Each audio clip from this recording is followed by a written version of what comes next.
Hello बच्चों, start करने जा रहा हूँ आज क्लास 10th केमिस्ट्री का chapter 1 chemical reactions and equations. तो सबसे पहले यहाँ पे अपन पढ़ेंगे चेंजेस। What are changes? तो किसी भी चीज़ का एक फॉर्म से दूसरे फॉर्म में कन्वर्ट होने को ही अपन चेंजेस कह देते हैं। मतलब अपन ऐसा भी कह सकते हैं, जब कोई एक चीज़ एक स्टेट से दूसरे स्टेट में जा रही है तो वो क्या कहलाता है? चेंज कहलाता है। फॉर एग्जाम्पल, ये पहले एक बच्चा था, अब वो क्या हो गया? बड़ा हो गया। तो जैसे ये बड़ा हो गया, इसके हाथ में क्या आ गया? आईफोन आ गया। तो ये किसको रिप्रेजेंट कर रहा है? चेंज को रिप्रेजेंट कर रहा है। क्यों? क्योंकि ये एक फॉर्म से दूसरे फॉर्म में कन्वर्ट हो रहा है। पहले ये छोटा था, अब ये बड़ा हो गया। पहले यहाँ पे आईफोन नहीं था, अब यहाँ पे क्या आ गया? आईफोन आ गया। मतलब यही क्या है? चेंज है ना। अब केमिस्ट्री में जो चेंजेस होते हैं वो दो टाइप्स के होते हैं, फिजिकल चेंजेस और केमिकल चेंजेस। तो सबसे पहले अगर मैं बात करूं फिजिकल चेंजेस की, तो ऐसे changes which does not involve any chemical reaction, जिन चेंजेस में कोई केमिकल रिएक्शन नहीं होती, उन चेंज को अपन क्या कह देते हैं? फिजिकल चेंजेस कह देते हैं। जबकि केमिकल चेंजेस की बात करूं तो changes which involves chemical reaction are called chemical changes. मतलब केमिकल चेंजेस जहां जहां पे हो रहे हैं वहां पे क्या हो रही होगी? केमिकल रिएक्शन हो रही होगी। अब फिजिकल चेंजेस में सिंस कोई केमिकल रिएक्शन नहीं हो रही तो यहाँ पे कोई नए सब्सटेंस का फॉर्मेशन नहीं होता। लेकिन अगर मैं बात करता हूँ केमिकल रिएक्शन की, तो यहाँ पे क्या हो रहा है? यहाँ पे केमिकल चेंज में केमिकल रिएक्शन हो रहा है, और जब जब केमिकल रिएक्शन होता है वहां पे फॉर्मेशन होता है नए सब्सटेंस का। इसलिए मैं यहाँ पे लिख देता हूँ न्यू सब्सटेंसेस आर फॉर्म्ड। ठीक है। अब अगर नेक्स्ट पॉइंट की बात करूं फिजिकल चेंज में, तो physical changes are generally reversible. मतलब मैं उनको रिवर्स कर सकता हूं, दोबारा से इनिशियल स्टेट में ला सकता हूं। जबकि ये जो केमिकल चेंजेस होते हैं दे आर ऑलवेज इरिवर्सिबल। मतलब उसको मैं दोबारा से इनिशियल स्टेट में नहीं ला सकता। अगर मैं आपको एक एग्जांपल के थ्रू समझाऊं तो यहाँ पे देखो, स्ट्रेचिंग ऑफ रबर। तो जब मैं इस रबर को स्ट्रेच करता हूं, क्या यहाँ पे कोई केमिकल रिएक्शन हो रही है? क्या यहाँ पे कोई केमिकल रिएक्शन नहीं हो रही? अच्छा, केमिकल रिएक्शन नहीं हो रही तो कोई नए सब्सटेंस का फॉर्मेशन नहीं होगा। यहाँ पे रबर किसी और चीज में कन्वर्ट हो रहा है? क्या नहीं हो रहा है। मींस यहाँ पे ये क्या है? फिजिकल चेंज है। अच्छा, यहाँ पे ये क्या हो रहा है? यहाँ पे जब मैं इसको स्ट्रेच करता हूँ, क्या इसकी प्रॉपर्टीज चेंज हो जाती है? क्या प्रॉपर्टीज चेंज नहीं होती। तो ऐसे चेंजेस जहां पे प्रॉपर्टीज चेंज नहीं होती वो क्या कहलाता है? फिजिकल चेंज कहलाता है। अच्छा, अब भी मैंने इसको स्ट्रेच कर दिया, अगर मैं इसको छोड़ दूं तो ये वापस से अपने इनिशियल स्टेट में आ रहा है। मींस ये वापस से रिवर्स हो जा रहा है ना, अपने इनिशियल कंडीशन में आ जा रहा है। तो ये क्या है? ये एक रिवर्सिबल चेंज है। तो दे आर जनरली रिवर्सिबल। अब देखो बच्चों, कुछ और एग्जांपल्स की बात करता हूं। तो अगर मैं बात करता हूं फोल्डिंग ऑफ पेपर, तो जब मैं किसी पेपर को फोल्ड करता हूं तो क्या वहां पे कोई केमिकल रिएक्शन होती है? क्या वहां पे कोई केमिकल रिएक्शन नहीं होती। क्या वहां पे प्रॉपर्टीज चेंज हो रही है? कोई प्रॉपर्टीज चेंज नहीं हो रही। क्या मैं पेपर को अनफोल्ड नहीं कर सकता? क्या कर सकता हूं। मींस ये क्या है? फिजिकल चेंज है। अगर मैं कुछ और एग्जांपल्स की बात करता हूं तो मेल्टिंग ऑफ आइस। तो जब मैं किसी भी आइस के टुकड़े को रूम टेम्परेचर में मेल्ट करता हूं तो वो क्या है? वो एक फिजिकल चेंज को रिप्रेजेंट करता है, क्योंकि वहां पे वाटर की प्रॉपर्टीज या फिर आइस की प्रॉपर्टीज चेंज नहीं हो रही है ना। वहां पे वो क्या है? एक फिजिकल चेंज है। वापस से मैं वाटर को फ्रीज करके उसको आइस में कन्वर्ट कर सकता हूं। ठीक है। तो ये तो बात थी फिजिकल चेंज की। अगर मैं केमिकल चेंज की बात करता हूं तो बर्निंग ऑफ पेपर। तो जब मैं किसी पेपर को बर्न करता हूं तो वहां पे क्या होगा? वहां पे वो ऑक्सीजन के साथ रिएक्ट करेगा और किस में कन्वर्ट हो जाएगा? एस में कन्वर्ट हो जाएगा, है ना। व्हाइट कलर का पाउडर मिलेगा अपन को, व्हाइट भी नहीं, ग्रेइश पाउडर, है ना। मीन्स वो क्या है? वो एक केमिकल चेंज है। क्यों? क्योंकि वहां पे केमिकल रिएक्शन हो रही है, और केमिकल रिएक्शन के रिजल्ट में यहाँ पे नए सब्सटेंस का फॉर्मेशन हो रहा है। किसका? एशेस का फॉर्मेशन हो रहा है। अब मेरे को बताओ, क्या एशेस की प्रॉपर्टी और पेपर की प्रॉपर्टी सेम होती है? क्या दोनों की प्रॉपर्टी अलग अलग होती है। अच्छा, एक और बात बताओ, क्या एशेस को वापस से इनिशियल स्टेट में ला सकते हो? क्या नहीं ला सकते। एशेस को वापस से पेपर में कन्वर्ट नहीं कर सकते। Means they are always irreversible. तो ये क्या है? ये एक केमिकल चेंज है। अगर मैं बात करूं कुकिंग ऑफ फूड, तो कुकिंग ऑफ फूड भी क्या है? वो भी एक केमिकल चेंज को रिप्रेजेंट करता है। क्योंकि वहां पे क्या होता है? जो एक बार खाना मेरा पक गया, क्या उसको कच्चा कर सकता हूं? नहीं कर सकता। क्या पके हुए खाने का और कच्चे खाने का स्वाद, टेस्ट सेम होता है? क्या नहीं होता। मीन्स वो क्या है? वो एक केमिकल चेंज को रिप्रेजेंट करता है। अच्छा, इसके अलावा डाइजेशन, रेस्पिरेशन, जो हमारे डे टू डे लाइफ में जो हमारे बॉडी के अंदर बायोलॉजिकल प्रोसेसेस हो रहे हैं ना, वो सारे के सारे किसको रिप्रेजेंट करते हैं? केमिकल चेंज को रिप्रेजेंट करते हैं। तो ये तो बात थी फिजिकल चेंज और केमिकल चेंज। अब नेक्स्ट अपन पढ़ेंगे chemical reaction. What is chemical reaction? तो मैंने केमिकल चेंज में पहला पॉइंट क्या लिखवाया था? Those changes which involves chemical reaction. Are called chemical change. तो सर ये केमिकल रिएक्शन होता क्या है? तो देखो यहाँ पे क्या लिखा गया है, the process in which 2 or more substances interact with one another to form a new substance. तो ये एक प्रोसेस है जहां पे 2 या 2 से ज्यादा सब्सटेंस आपस में क्या करते हैं, इंटरेक्ट करते हैं, मिक्सअप होते हैं to form a new substance. समझ आ रहा है? तो फॉर एग्जाम्पल अगर मैं बात करता हूं तो सभी के घर में चाय बनती होगी, है ना। तो चाय में क्या होता है कि चाय में अपन वाटर लेते हैं, वाटर में क्या करते हैं, वाटर में चाय पत्ती मिलाते हैं, चाय पत्ती के साथ क्या मिलाते हैं, शुगर, है ना, और क्या देते हैं, मिल्क, और उसको क्या कर देते हैं, उसको हीट करते हैं। तो यहाँ पे क्या बन के तैयार हो जाती है, चाय। क्या ये बात समझ में आई? तो यहाँ पे क्या होता है, यहाँ पे ये आपस में क्या कर रहे हैं, इंटरेक्ट कर रहे हैं, आपस में मिक्सअप हो रहे हैं, रिएक्शन कर रहे हैं, और रिएक्शन के रिजल्ट में क्या बन रहा है, एक नए सब्सटेंस का फॉर्मेशन हो रहा है। और इसी को मैं क्या कह देता हूँ, केमिकल रिएक्शन, है ना। कि वो प्रोसेस जिसमें 2 या 2 से ज्यादा सब्सटेंस आपस में इंटरेक्ट करते हैं, मिक्सअप होते हैं to form a new substance is called chemical reaction. अब अगर मैं केमिकल रिएक्शन का एग्जाम्पल की बात करता हूं तो ये एग्जाम्पल आपने बचपन में पढ़ा है, बर्निंग ऑफ मैग्नीशियम रिबन, है ना, बर्निंग ऑफ मैग्नीशियम रिबन। तो यहाँ पे क्या किया है, यहाँ पे मैंने बंसन बर्नर लिया है ना। तो जब मैं यहाँ पे मैग्नीशियम रिबन इंसर्ट करता हूँ, किसमें, बंसन फ्लेम में, तो यहाँ पे ये जो ग्रे कलर का मैग्नीशियम रिबन होता है वो किस में कन्वर्ट हो जाता है, व्हाइट कलर के पाउडर में कन्वर्ट हो जाता है। और इस व्हाइट कलर के पाउडर का नाम क्या होता है, मैग्नीशियम ऑक्साइड। तो यहाँ पे हो क्या रहा है, यहाँ पे जब मैं इस मैग्नीशियम रिबन को यहाँ पे बंसन फ्लेम में इंसर्ट करता हूँ तो यहाँ पे क्या हो रहा है कि यहाँ पे ये ऑक्सीजन के साथ कंबाइन हो रहा है, उसके साथ रिएक्शन करके किस में कन्वर्ट हो जा रहा है, व्हाइट कलर के पाउडर में कन्वर्ट हो रहा है। और ये व्हाइट कलर के पाउडर का नाम क्या है, मैग्नीशियम ऑक्साइड। तो ये ही किसको रिप्रेजेंट करता है, ये एक केमिकल रिएक्शन को रिप्रेजेंट करता है, जिसमें क्या है कि मैग्नीशियम जो कि रिबन के फॉर्म में प्रेजेंट है वो ऑक्सीजन प्रेजेंट इन एयर के साथ इंटरैक्ट करती है, रिएक्ट करती है, और किसका फॉर्मेशन करती है, मैग्नीशियम ऑक्साइड। तो ये क्या है, ये है केमिकल रिएक्शन। तो इसको ये यहाँ पे मैंने क्या किया है, इस केमिकल रिएक्शन को मैंने वर्ड के फॉर्म में रिप्रेजेंट किया है ना। तो इसको मैं क्या कह देता हूँ, इसको मैं वर्ड इक्वेशन कह देता हूँ, है ना। तो जब भी अपन किसी केमिकल रिएक्शन को किस फॉर्म में रिप्रेजेंट करते हैं, वर्ड्स के फॉर्म में रिप्रेजेंट करते हैं, तो वो क्या कहलाता है, वर्ड इक्वेशन कहलाता है। अब मेरे को एक बात बताओ, अच्छा यहां पे देखो बच्चों कि यहां पे ये जो स्पीसीज है जो इंटरेक्ट कर रहे हैं आपस में, इन स्पीसीज को मैं रिएक्टेंट कह देता हूं, और यहां पे जो नए सब्सटेंस का फॉर्मेशन हुआ है इसको मैं क्या कह देता हूं, प्रोडक्ट कह देता हूं। तो रिएक्टेंट्स क्या होते हैं कि substances which undergo chemical change during a chemical reaction is called reactants या फिर are called reactants, जबकि new substances that are formed as a result of chemical reaction are called product। तो क्या यहाँ पे ये बात समझ में आई कि यहाँ पे ये जो मैग्नीशियम और ऑक्सीजन है ये क्या है, these are the species which is undergoing chemical change, है ना।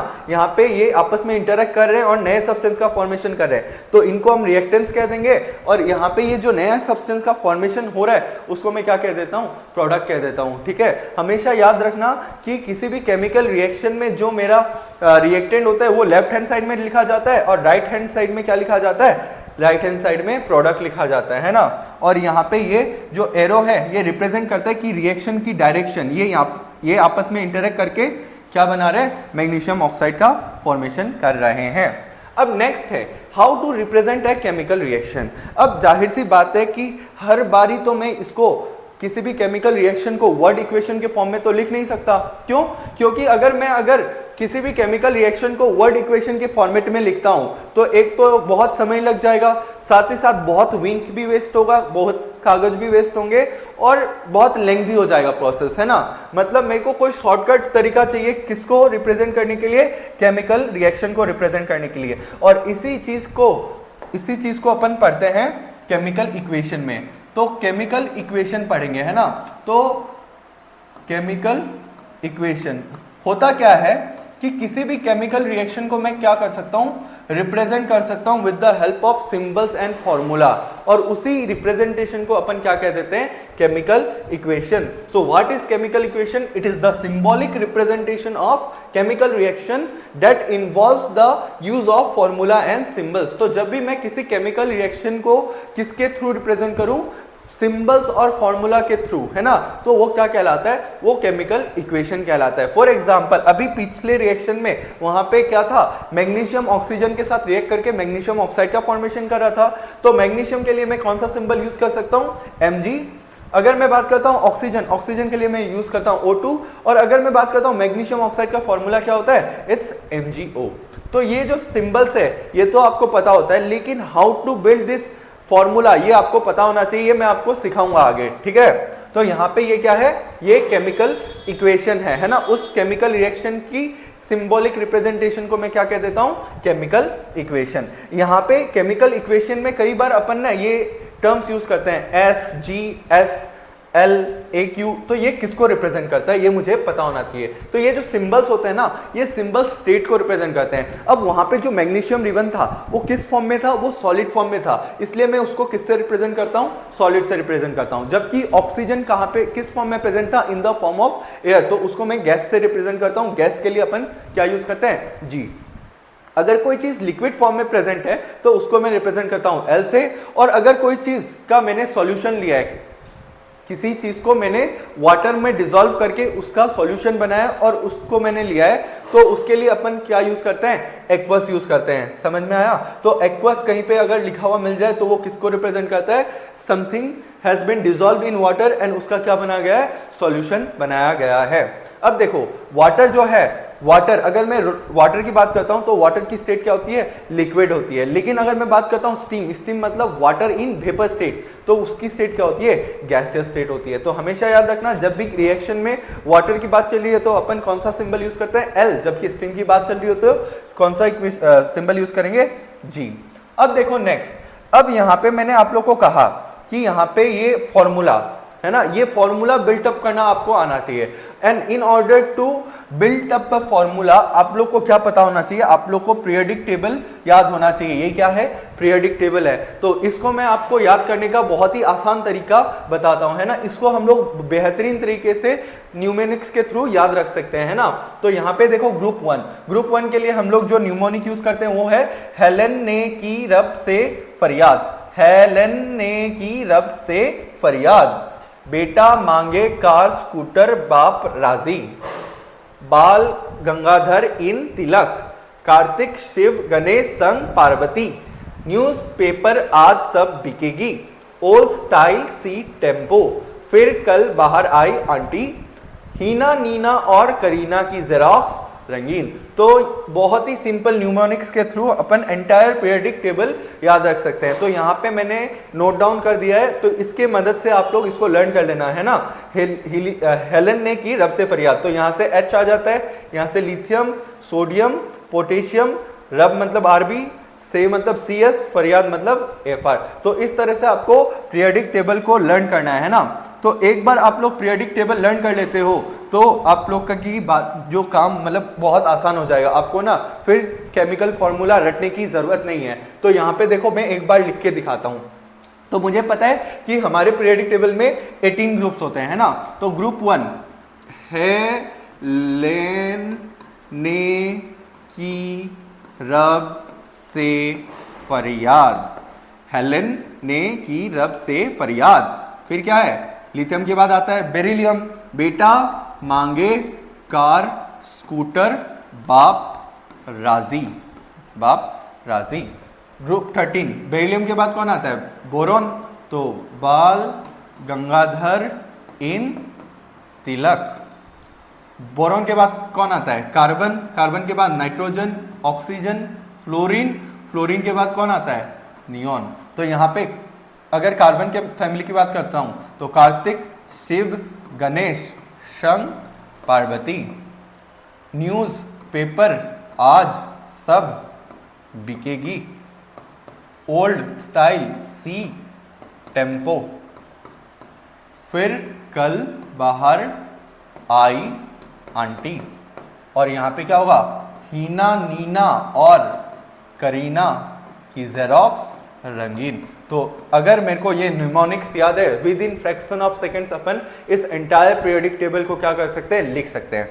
अब देखो बच्चों, हमेशा याद रखना कि यहाँ पे अपन को जब भी ये एलिमेंट्स जो है ना अपने नेचुरल स्टेट में मिल जाए तो उन पे चार्ज क्या होता है, 0 होता है। लेकिन जब ये कंबाइंड स्टेट में होता है, जब ये किसी के साथ कंबाइंड फॉर्म में है, तो इनके ऊपर चार्ज होता है। और इनके ऊपर कैसा चार्ज होता है, हमेशा याद रखना कि ग्रुप 1 जो है ना, इस पे कैसा चार्ज देखने को मिलता है, +1। यहाँ पे कोई भी आ जाए, जब भी ये किसी के साथ कंबाइंड फॉर्म में रहेगा तो इस पे कैसा चार्ज देखने को मिलता है, +1। वैसे ही ग्रुप 2 पे क्या देखने को मिलता है, चार्ज +2। ग्रुप 13 पे +3, ग्रुप 14 पे +4, ग्रुप 15 में -3, इस पे -2, -1। तो +1 से +4 तक जाता है, फिर -1 तक आता है। मैं आपको इसका एप्लीकेशन दिखाता हूं, ठीक है। इसके अलावा आपको क्या याद रखना है, आपको कुछ आयंस के, एनायंस के नाम याद रखने हैं। मतलब जैसे OH- किसको रिप्रेजेंट करता है, हाइड्रोक्साइड आयन को रिप्रेजेंट करता है। SO4 किसको रिप्रेजेंट करता है, सल्फेट आयन को रिप्रेजेंट करता है। NO3- nitrate ion, O2- oxide ion, S2- sulphide ion, CO3- carbonate ion, Br- bromide ion, I- iodide ion और Cl- क्लोराइड आयन। तो आपको ये बातें याद रखनी है। साथ ही साथ ये कुछ और पॉजिटिवली चार्ज कैटायन है जिसको आपको याद रखना है कि लीड, वैसे तो देखो यहां पे लीड ग्रुप 14 का है, इस पे कैसा चार्ज आना था, +4। लेकिन लीड का एक एक्सेप्शन होता है, वो कौन सा ऑक्सीडेशन एग्जिबिट करता है, यहां पे कैसा चार्ज होगा, +2।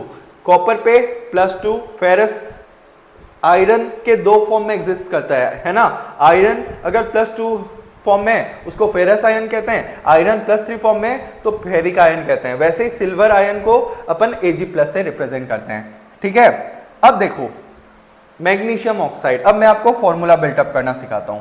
तो मैग्नीशियम ऑक्साइड का फॉर्मूला मेरे को बनाना है। तो देखो मैग्नीशियम, तो मैग्नीशियम के लिए अपन कौन सा सिंबल यूज करते हैं, बताओ, Mg।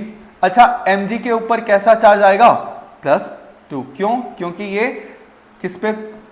किस फॉर्म में प्रेजेंट है, कंबाइंड फॉर्म में प्रेजेंट है।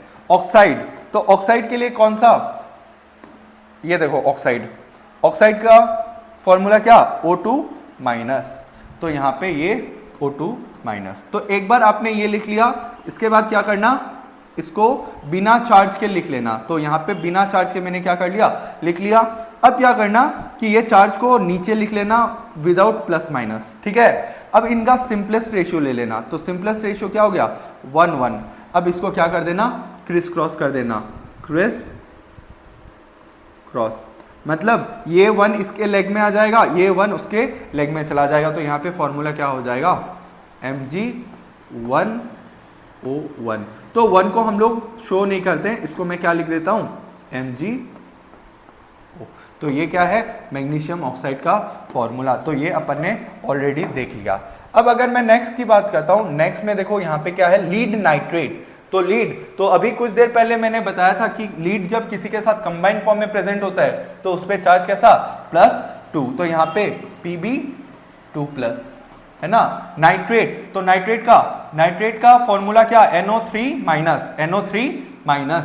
तो यहां से मैं क्या लिख सकता हूं, यहां से मैं NO3- लिख सकता हूं। अब मुझे क्या करना है, अब मुझे क्या लिखना है, बिना चार्ज के इसको लिख लेना है ना। और चार्ज को विदाउट +- यहां पे लिख लेना है 2:1।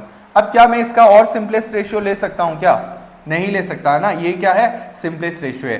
तो ये इसके लेग पे 1, इसके लेग पे 2, उसके लेग पे, तो इसको किससे रिप्रेजेंट करूंगा, Pb NO3 होल ट्वाइस। क्या ये बात समझ में आई।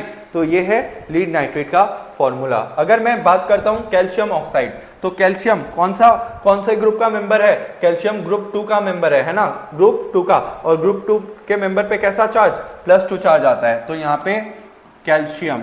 अच्छा, अभी कुछ देर पहले देखा था ऑक्सीजन पे कैसा चार्ज होता है, मतलब ऑक्साइड मतलब O2-। तो यहाँ पे फॉर्मूला क्या हो जाएगा, यहाँ पे ये ऐसा हो जाएगा 2:2, सिंपलेस्ट रेशियो 1:1। तो क्रिस क्रॉस करेंगे, क्या बन जाएगा, कैल्शियम ऑक्साइड बन जाएगा। अगर मैं बात करता हूं कैल्शियम कार्बोनेट, तो अगेन कैल्शियम 2+, कार्बोनेट का फॉर्मूला क्या होता है, CO3-2-। तो यहाँ पे CaCO3 है ना। तो यहाँ पे 2, यहाँ पे भी 2। अगर सिंपलेस्ट रेशियो लेता हूं 1:1, तो यहाँ पे फॉर्मूला क्या हो जाएगा, CaCO3। अगर मैं बात करता हूं बेरियम क्लोराइड, तो बेरियम बेटा मांगे कार स्कूटर बाप, राजी, बा मतलब बेरियम। तो यहाँ पे बेरियम कौन से ग्रुप का मेंबर है? ग्रुप 2। और ग्रुप 2 एलिमेंट पे अगर वो कंबाइंड फॉर्म में है, कैसा चार्ज? +2। Cl, फिर कल बाहर आई आंटी, है ना, ग्रुप 17। यहाँ पे देखो ये जो Cl है ग्रुप 17, और ग्रुप 17 पे कैसा चार्ज? -1, है ना। तो यहाँ पे क्या आ जाएगा?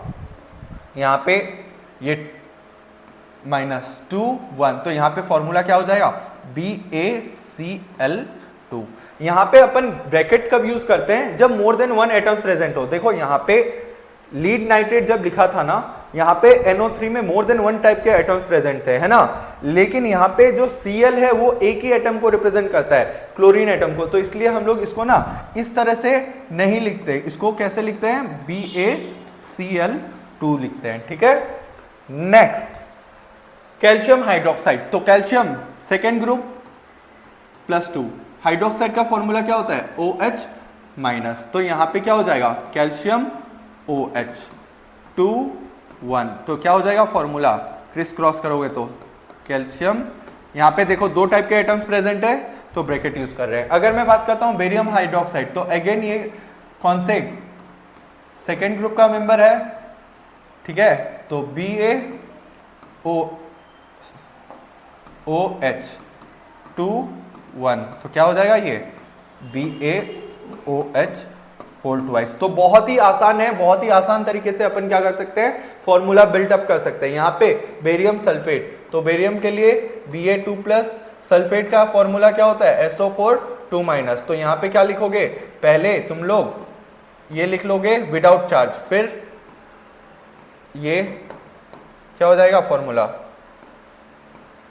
बेरियम सल्फेट का फॉर्मूला हो जाएगा, है ना। तो यहाँ पे इस तरह से अपन क्या कर सकते हैं? फॉर्मूला बिल्ड करते हैं। एल्यूमिनियम ऑक्साइड, तो एल्यूमिनियम बाल गंगाधर इन तिलक ग्रुप 13, तो ग्रुप 13 के एलिमेंट पे कैसा चार्ज? +3, मतलब एल्यूमिनियम जब कंबाइंड फॉर्म में है तो इस पे कैसा चार्ज आएगा? +3 चार्ज आएगा। O2- क्या करूंगा? AlO, है ना, 3 2। क्या सिंपलेस्ट रेशियो नहीं है? हाँ, ये सिंपलेस्ट रेशियो है, मतलब यहाँ पे ये क्या हो जाएगा? ये इसके लेग में आ जाएगा और ये इसके लेग में चला जाएगा। Aluminium oxide. Potassium nitrate K+NO3-। देखो पोटेशियम कौन से ग्रुप का मेंबर है? पोटेशियम ग्रुप 1 का मेंबर है। हेलेन ने की, तो पोटेशियम पे कैसा चार्ज? +1 चार्ज आएगा। तो यहाँ पे क्या हो जाएगा? यहाँ पे K+NO3-, तो KNO3, है ना, 1 1, तो क्या आ जाएगा यहाँ पे फॉर्मूला? पोटेशियम नाइट्रेट का KNO3 आ जाएगा। अगर मैं बात करता हूँ लीड आयोडाइड, तो लीड पे कैसा चार्ज होता है? +2 चार्ज होता है। ऑक्साइड आयोडाइड पे कैसा चार्ज? तो आयोडाइड पे -1 चार्ज। फिर कल बाहर आई आंटी ग्रुप 17, और ग्रुप 17 के मेंबर पे कैसा चार्ज होता है? -1। तो यहाँ पे क्या करोगे? PbI2 1, तो इसको क्रिस क्रॉस करोगे तो क्या आ जाएगा? PbI2। तो इसी तरह से अपन क्या कर सकते हैं? अपन किसी भी गिवन कंपाउंड का फॉर्मूला क्या कर सकते हैं? डिराइव कर सकते हैं, ठीक है। कुछ और एग्जांपल्स देखो फिर से। लीड ऑक्साइड, तो लीड Pb2+, है ना, और ऑक्साइड O2-, तो PbO 2 1 1, तो क्या हो जाएगा फॉर्मूला? PbO हो जाएगा, है ना। अगर कॉपर सल्फेट, कॉपर 2 सल्फेट, मतलब यहाँ पे कॉपर 2+ की बात हो रही है, और सल्फेट का फॉर्मूला SO4 2-, तो क्या करता हूँ? CuSO4 2 2, यहाँ पे क्या हो जाएगा? सिंपलेस्ट रेशियो 1 1, मतलब यहाँ पे फॉर्मूला क्या हो जाएगा? CuSO4। अगर मैं बात करता हूँ जिंक सल्फेट, तो हमेशा याद रखना जिंक पे कैसा चार्ज आता है? +2 आता है जब वो किसी के साथ कंबाइंड फॉर्म में प्रेजेंट होता है। यहाँ पे ये क्या हो जाएगा? SO4 2-, तो यहाँ पे मैं क्या लिख सकता हूँ? ZnSO4। क्या होगा यहाँ पे? यहाँ पे 2 2 1 1, क्या हो गया ये? जिंक सल्फेट, ठीक है। तो इस तरह से आप लोग को फॉर्मूलाज को रटना नहीं है। अगर फॉर्मूलाज को रटने जाते हो तो ढेर सारा फॉर्मूला रटना पड़ेगा, जो कि पॉसिबल नहीं हो पाएगा। क्योंकि अब तुम खुद देख लो कि अगर तुम बात करते हो पोटेशियम आयोडाइड, है ना, अगर मैं बात करता हूँ पोटेशियम आयोडाइड तो उसका फॉर्मूला होता है Ki, लेकिन लीड आयोडाइड का फॉर्मूला होता है PbI2, है ना। अगर मैं बात करता हूँ सोडियम हाइड्रोक्साइड NaOH, अगर मैं बात करता हूँ barium hydroxide BaOH whole twice. तो इसलिए मैं कह रहा हूं कि फॉर्मूला रटने की जरूरत नहीं है आप लोग को, तो बस क्या करना है, प्रैक्टिस करना है। ये वाली जो मैं प्रैक्टिस करवा रहा हूं इसी तरह से आपको खुद से प्रैक्टिस करना है ना। देखो फेरस सल्फेट, तो फेरस मतलब Fe किस स्टेट में, Fe जब +2 स्टेट में होता है तो उसके लिए अपन फेरस नाम यूज करते हैं, है ना। तो यहाँ पे फेरस बोल रहे हैं तो यहाँ पे Fe2+ की बातें हो रही है। तो Fe2+ फॉर्म लिया इसका, और इसका क्या लिया है, SO4 2-। तो यहाँ पे फॉर्मूला क्या हो जाएगा, FeSO4 2-2-1-1 क्या हो जाएगा, FeSO4। ये क्या है, फेरस सल्फेट। अगर मैं बात करता हूँ फेरिक ऑक्साइड, तो फेरिक मतलब Fe का +3 फॉर्म लिया गया है ना। तो यहाँ पे ये क्या हो जाएगा, Fe, यहाँ पे ये 3:2, तो यहाँ पे क्या हो जाएगा फॉर्मूला, Fe2O3। ये क्या है, फेरिक ऑक्साइड। तो देख रहे हो ना कि मैग्नीशियम ऑक्साइड का फॉर्मूला था MgO, लेकिन फेरिक ऑक्साइड का फॉर्मूला क्या है, Fe2O3। तो ये सब बातें याद रखनी है। अगर फेरिक क्लोराइड की बात करता हूँ, Fe3+Cl-, तो FeCl3-1 क्या हो जाएगा फॉर्मूला, क्रिस क्रॉस करोगे तो FeCl3। तो इस तरह से अपन क्या कर सकते हैं, किसी भी कंपाउंड, अगर मुझे कोई कंपाउंड गिवन है उसका फॉर्मूला अपन क्या कर सकते हैं, लिख सकते हैं, ठीक है ना। ये आपको सब केस अच्छे से पता होना चाहिए। यहाँ पे मैंने जितने भी फॉर्मूलाज लिखवाए हैं ना, ये सबका यूज होने वाला है हमारे इस चैप्टर में, है ना। इसलिए मैंने आपको ये सब डिराइव करके दिखाया है, ठीक है। अब नेक्स्ट जो है, नेक्स्ट मेरा टॉपिक है balancing of A chemical reaction. क्या है टॉपिक मेरा, balancing of a chemical reaction. एक सेकेंड। तो balancing of A chemical reaction क्या होता है, तो अगर मैं बात करता हूं बैलेंसिंग की, तो सबसे पहले बैलेंसिंग का मतलब क्या होता है, बैलेंसिंग का मतलब क्या होता है, करते कैसे हैं और करते क्यों हैं, व्हाट, हाउ, व्हाई, ये पता होना चाहिए। किसी भी रिएक्शन को बैलेंस करने का मतलब होता है, बैलेंस करने का मतलब होता है, मैं एक रिएक्शन के थ्रू समझाता हूं। तो यहाँ पे मैंने आप लोग को फर्स्ट केस में एक रिएक्शन लिखवाई थी, है ना। तो यहाँ पे देखो, यहाँ पे ये क्या है, रिएक्टेंट साइड है, ये क्या है, प्रोडक्ट साइड है। अब मेरे को एक बात बताओ कि रिएक्टेंट साइड में Mg के कितने एटम्स हैं, एक एटम है। प्रोडक्ट साइड में कितना है, एक है। ऑक्सीजन एटम रिएक्टेंट साइड में कितने हैं, 2, और प्रोडक्ट साइड में कितने हैं, 1। तो यहां पे क्या ऑक्सीजन के एटम रिएक्टेंट साइड में और प्रोडक्ट साइड में सेम है, सेम नहीं है। तो जब भी किसी भी एलिमेंट के, मैं जब भी किसी एलिमेंट के नंबर ऑफ एटम्स चेक करता हूं राइट हैंड साइड में और लेफ्ट हैंड साइड में, अगर नंबर इक्वल है, मतलब if number of atoms of any element in reactant side is equal to the number of atoms of that particular element in product side, तो वो क्या कहलाएगा, बैलेंस। लेकिन अगर अनइक्वल है तो अभी ये क्या है, ये एक अनबैलेंस्ड है।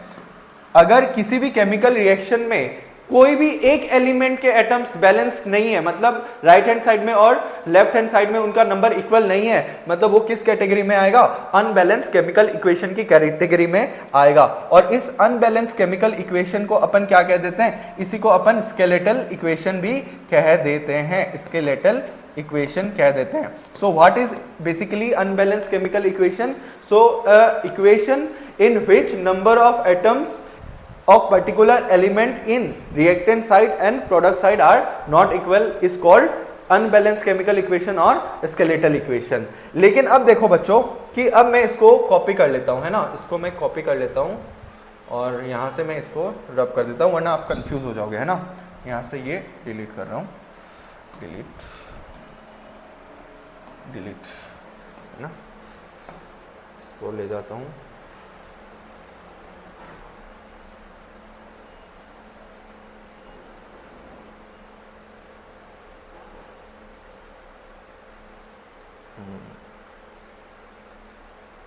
यहाँ पे, है ना, इसको मैं रब कर रहा हूं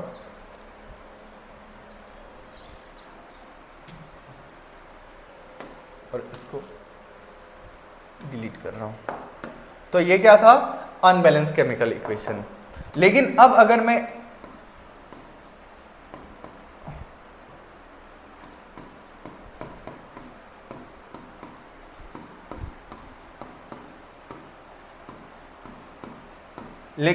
अगर यहां पे इसको 2 से मल्टीप्लाई कर दूं, है ना, 2 से मल्टीप्लाई करने के बाद आप देखना इसको और इसको मैं किससे मल्टीप्लाई कर रहा हूं, 2 से मल्टीप्लाई कर रहा हूं। तो यहां पे रिएक्टेंट साइड में और प्रोडक्ट साइड में Mg के एटम्स 2 2, ऑक्सीजन के एटम्स 2 2। तो अब देखो, अब रिएक्टेंट में और प्रोडक्ट साइड में दोनों एलिमेंट के नंबर ऑफ एटम्स क्या हो गए, सेम हो गए। तो अब ये क्या कहलाता है, अब ये बैलेंस्ड केमिकल इक्वेशन कहलाएगा। ठीक है, तो क्या आपको बात समझ में आई कि बैलेंसिंग का मतलब क्या होता है?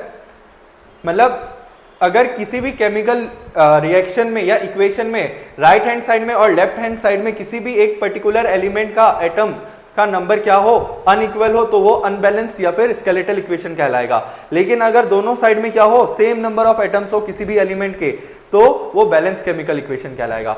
अब सर ये बैलेंसिंग अपन करते क्यों है? Why balancing is done? In order to validate क्या, law of conservation of mass. In order to validate law of conservation of mass, balancing is done. तो इस लॉ को, कौन से लॉ को, law of conservation of mass को validate करवाने के लिए अपन क्या यूज करते हैं, बैलेंसिंग यूज करते हैं, है ना। अब ये law of conservation of mass होता क्या है? It states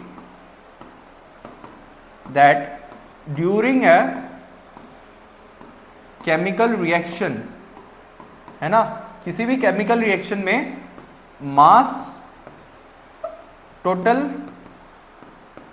mass of reactant must be equal to what, total mass of product. मतलब किसी भी केमिकल रिएक्शन को जब मैं लिखता हूं, वहां पे टोटल मास ऑफ रिएक्टेंट किसके बराबर होना चाहिए, टोटल मास ऑफ प्रोडक्ट। तो जब यहां पे अपन मास कैलकुलेट करते हैं, यहां पे मास कुछ अलग आएगा, यहां पे मास कुछ अलग आएगा अनबैलेंस केमिकल इक्वेशन में। लेकिन अगर मैं बैलेंस केमिकल इक्वेशन में बात करता हूं, तो यहां पे रिएक्टेंट और प्रोडक्ट का मास क्या होता है, सेम आता है ना। और यही क्या है, लॉ ऑफ कंजर्वेशन ऑफ मास, और उसी को वैलिडेट करवाने के लिए हम लोग किसी भी इक्वेशन को बैलेंस करते हैं। अब मेरे को एक बात बताओ, बैलेंसिंग करवाने के लिए मैंने क्या किया, मैंने यहां पे 2 से मल्टीप्लाई किया, यहां पे भी क्या किया, 2 से मल्टीप्लाई किया। मतलब मैं क्या करता हूं, किसी रिएक्शन को अगर बैलेंस करना है, तो यहां पे प्रेजेंट जो मेरे रिएक्टेंट्स है, रिएक्टेंट है या प्रोडक्ट है, उनको मैं किसी फैक्टर से, किसी न्यूमेरिकल वैल्यू से मल्टीप्लाई कर देता हूं, है ना। तो अब चलिए अपन सीखते हैं कि बैलेंसिंग करते कैसे हैं, है ना। तो कहां गया, हाँ। तो यहां पे सबसे पहला देखो, यहां पे अपन जो मेथड यूज करते हैं किसी भी रिएक्शन को बैलेंस करने के लिए, उसका नाम है हीट एंड ट्रायल मेथड, है ना, हीट एंड ट्रायल मेथड। अब देखो क्या होता है कि जब भी यहां पे ये एक केमिकल रिएक्शन है, अब मेरे को एक बात बताओ, क्या यहां पे नंबर ऑफ एटम्स, मतलब क्या ये बैलेंस है या अनबैलेंस है? तो तुम यहां पे क्या कर लोगे, सबसे पहले लिख लोगे कि कौन कौन से एटम्स, मतलब कौन कौन से एलिमेंट्स प्रेजेंट है ना। तो यहां पे रिएक्टेंट्स, यहां पे ये रिएक्टेंट साइड, ये प्रोडक्ट साइड। तो यहां पे देखो कि यहां पे आयरन के रिएक्टेंट साइड में कितने नंबर है, 1, यहां पे 3, हाइड्रोजन यहां पे कितना है, 2, वहां पे कितना है, 2, ऑक्सीजन इधर कितना है, 1, उधर कितना है, 4। मतलब यहां पे हाइड्रोजन ऑलरेडी बैलेंस्ड है, क्या अनबैलेंस्ड है, Fe और ऑक्सीजन एटम्स, तो उनको बैलेंस करना है। तो जब भी मेरे को किसी रिएक्शन को बैलेंस करना है, तो सबसे पहले तुम लोग उस कंपाउंड को सेलेक्ट करना जो सबसे ज्यादा कॉम्प्लेक्स हो, जहां पे मैक्सिमम नंबर ऑफ एटम्स हो। तो यहां पे सबसे ज्यादा भयानक कौन सा दिख रहा है, ये, क्यों, क्योंकि इसमें मैक्सिमम नंबर ऑफ एटम्स है। तो हमको कौन सा कंपाउंड सेलेक्ट करना है, जिसमें मैक्सिमम नंबर ऑफ एटम्स हो। तो यहां पे नजर आ रहा है, इसमें क्या है, मैक्सिमम नंबर ऑफ एटम्स, है ना। अब यहां पे देखो, यहां पे भी इन दोनों में से ज्यादा एटम्स किसके हैं, ऑक्सीजन के। तो सबसे पहले मैं किसको बैलेंस करूंगा? ऑक्सीजन को। तो यहां पे देखो कि यहां पे मैं ले लेता हूं ये वाला। तो यहां पे राइट हैंड साइड में, प्रोडक्ट साइड में ऑक्सीजन के कितने एटम्स हैं? 4। तो अगर मेरे को रिएक्टेंट साइड में कितने हैं? 1। तो इसको अगर 4 करना है किससे मल्टीप्लाई करूंगा? 4 से। तो ये क्या हो गया? मैंने इसको 4 से मल्टीप्लाई कर दिया। तो यहाँ पे ऑक्सीजन 4, यहाँ पे भी 4। लेकिन जब मैं इसको 4 से मल्टीप्लाई करता हूं, इसके साथ प्रेजेंट हाइड्रोजन भी किससे मल्टीप्लाई हो जाएगा? 4 से। मतलब अब हाइड्रोजन इधर 8 हो गए, उधर कितने हैं? 2। तो मेरे को बताओ कि हाइड्रोजन इधर 8 है, इधर 2 है, तो हाइड्रोजन को बैलेंस करने के लिए मैं इस साइड किससे मल्टीप्लाई करूंगा? 4 से मल्टीप्लाई करूंगा। तो देखो यहाँ पे ऑक्सीजन भी बैलेंस हो गया, अब हाइड्रोजन भी बैलेंस हो गया। लास्ट में मेरे को किसको बैलेंस करना है? आयरन को। तो आयरन एटम्स इधर 3 है, इधर 1 है, तो इसको मैं किससे मल्टीप्लाई करूंगा? 3 से मल्टीप्लाई करूंगा, है ना। तो यहाँ पे ये क्या हो गया? 3 से मल्टीप्लाई। अब सबको चेक कर लो कि यहाँ पे रिएक्टेंट साइड और प्रोडक्ट साइड में सबके नंबर ऑफ एटम्स सेम है। 3Fe 3Fe, 4 oxygen 4 oxygen, 4 to जा 8 हाइड्रोजन, 4 टू जा 8 हाइड्रोजन। मतलब ये क्या है? अब ये एक बैलेंस केमिकल इक्वेशन है ना। अब नेक्स्ट यहाँ पे क्या है? यहाँ पे कुछ इस तरह का कंपाउंड है। अब यहाँ पे मेरे को क्या करना है? बैलेंसिंग करनी है। तो बैलेंसिंग करने के लिए सबसे पहले मैं क्या सेलेक्ट करता हूँ? सबसे पहले मैं उस चीज को सेलेक्ट करता हूँ जो सबसे ज्यादा कॉम्प्लेक्स दिख रही है। तो यहाँ पे जाहिर सी बात है ये वाली कॉम्प्लेक्स दिख रही है ना। यहाँ पे मैक्सिमम नंबर ऑफ एटम्स इसमें है।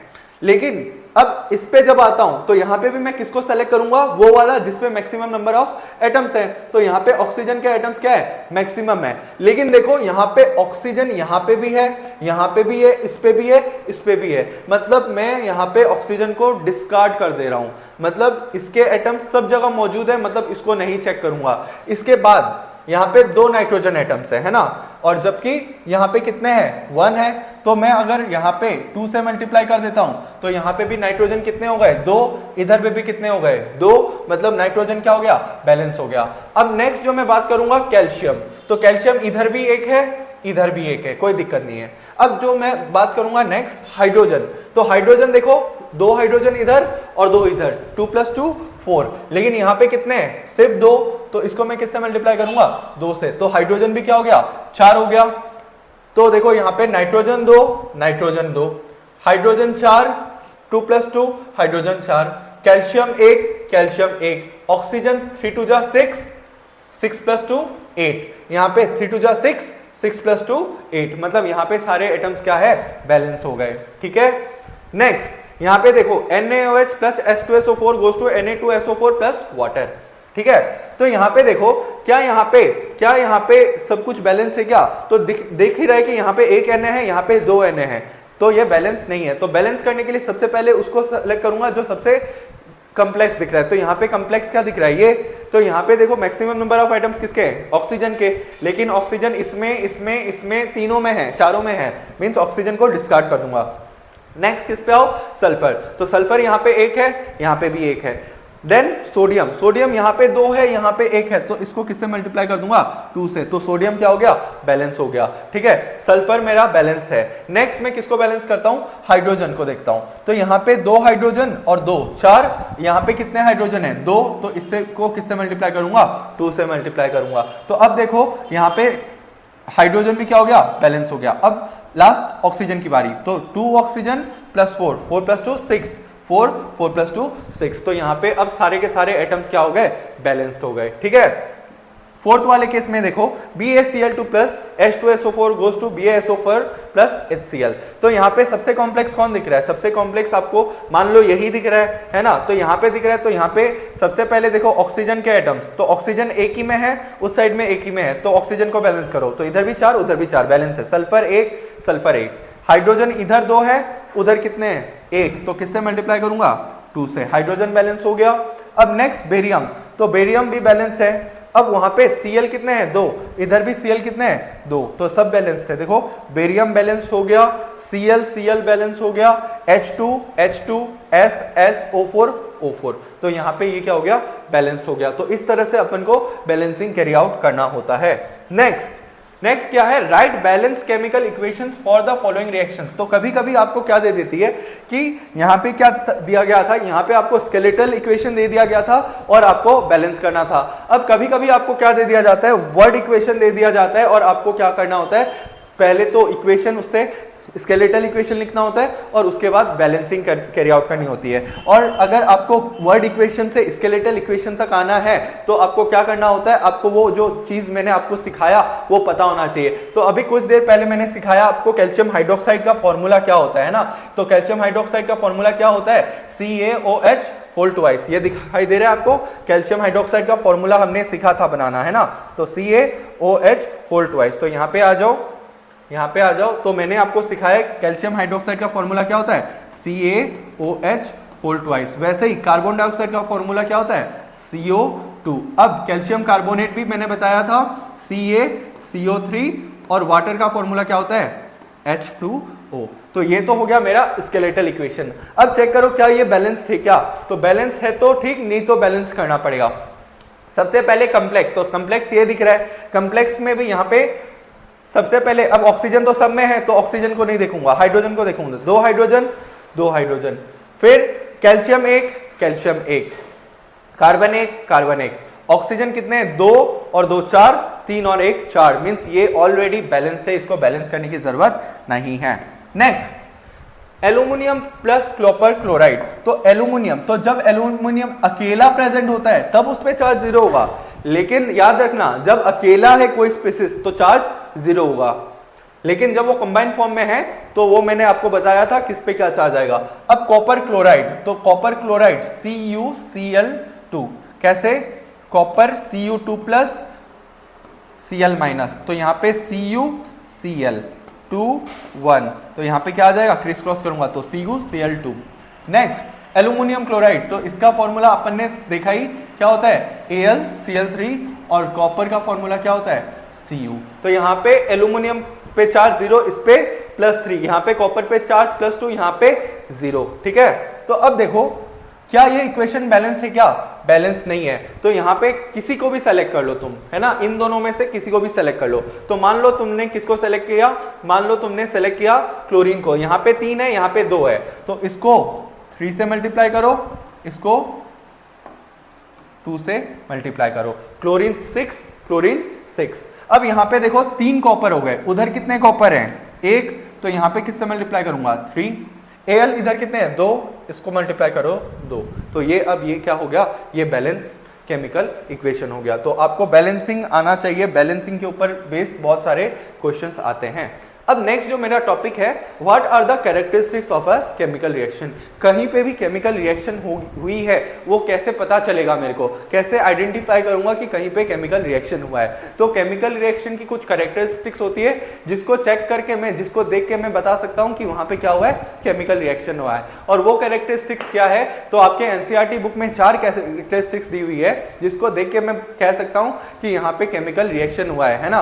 और वहां पे वो जो 4 कैरेक्टरिस्टिक्स है वो क्या है, change in state, change in colour, change in temperature या फिर इवोल्यूशन ऑफ गैस। मतलब कहीं पे भी इन चारों में से एक हो रहा है, मींस शायद वहां पे केमिकल रिएक्शन हुई होगी। मतलब मैं यहाँ पे ये मैंडेटरी नहीं है ना, मैंडेटरी कंडीशन नहीं है कि यहाँ पे स्टेट चेंज हुआ है तो केमिकल रिएक्शन हुई है। मैं क्या कह रहा हूं कि अगर इनमें से कुछ नजर आया है, मींस शायद वहां पे केमिकल रिएक्शन हुई होगी।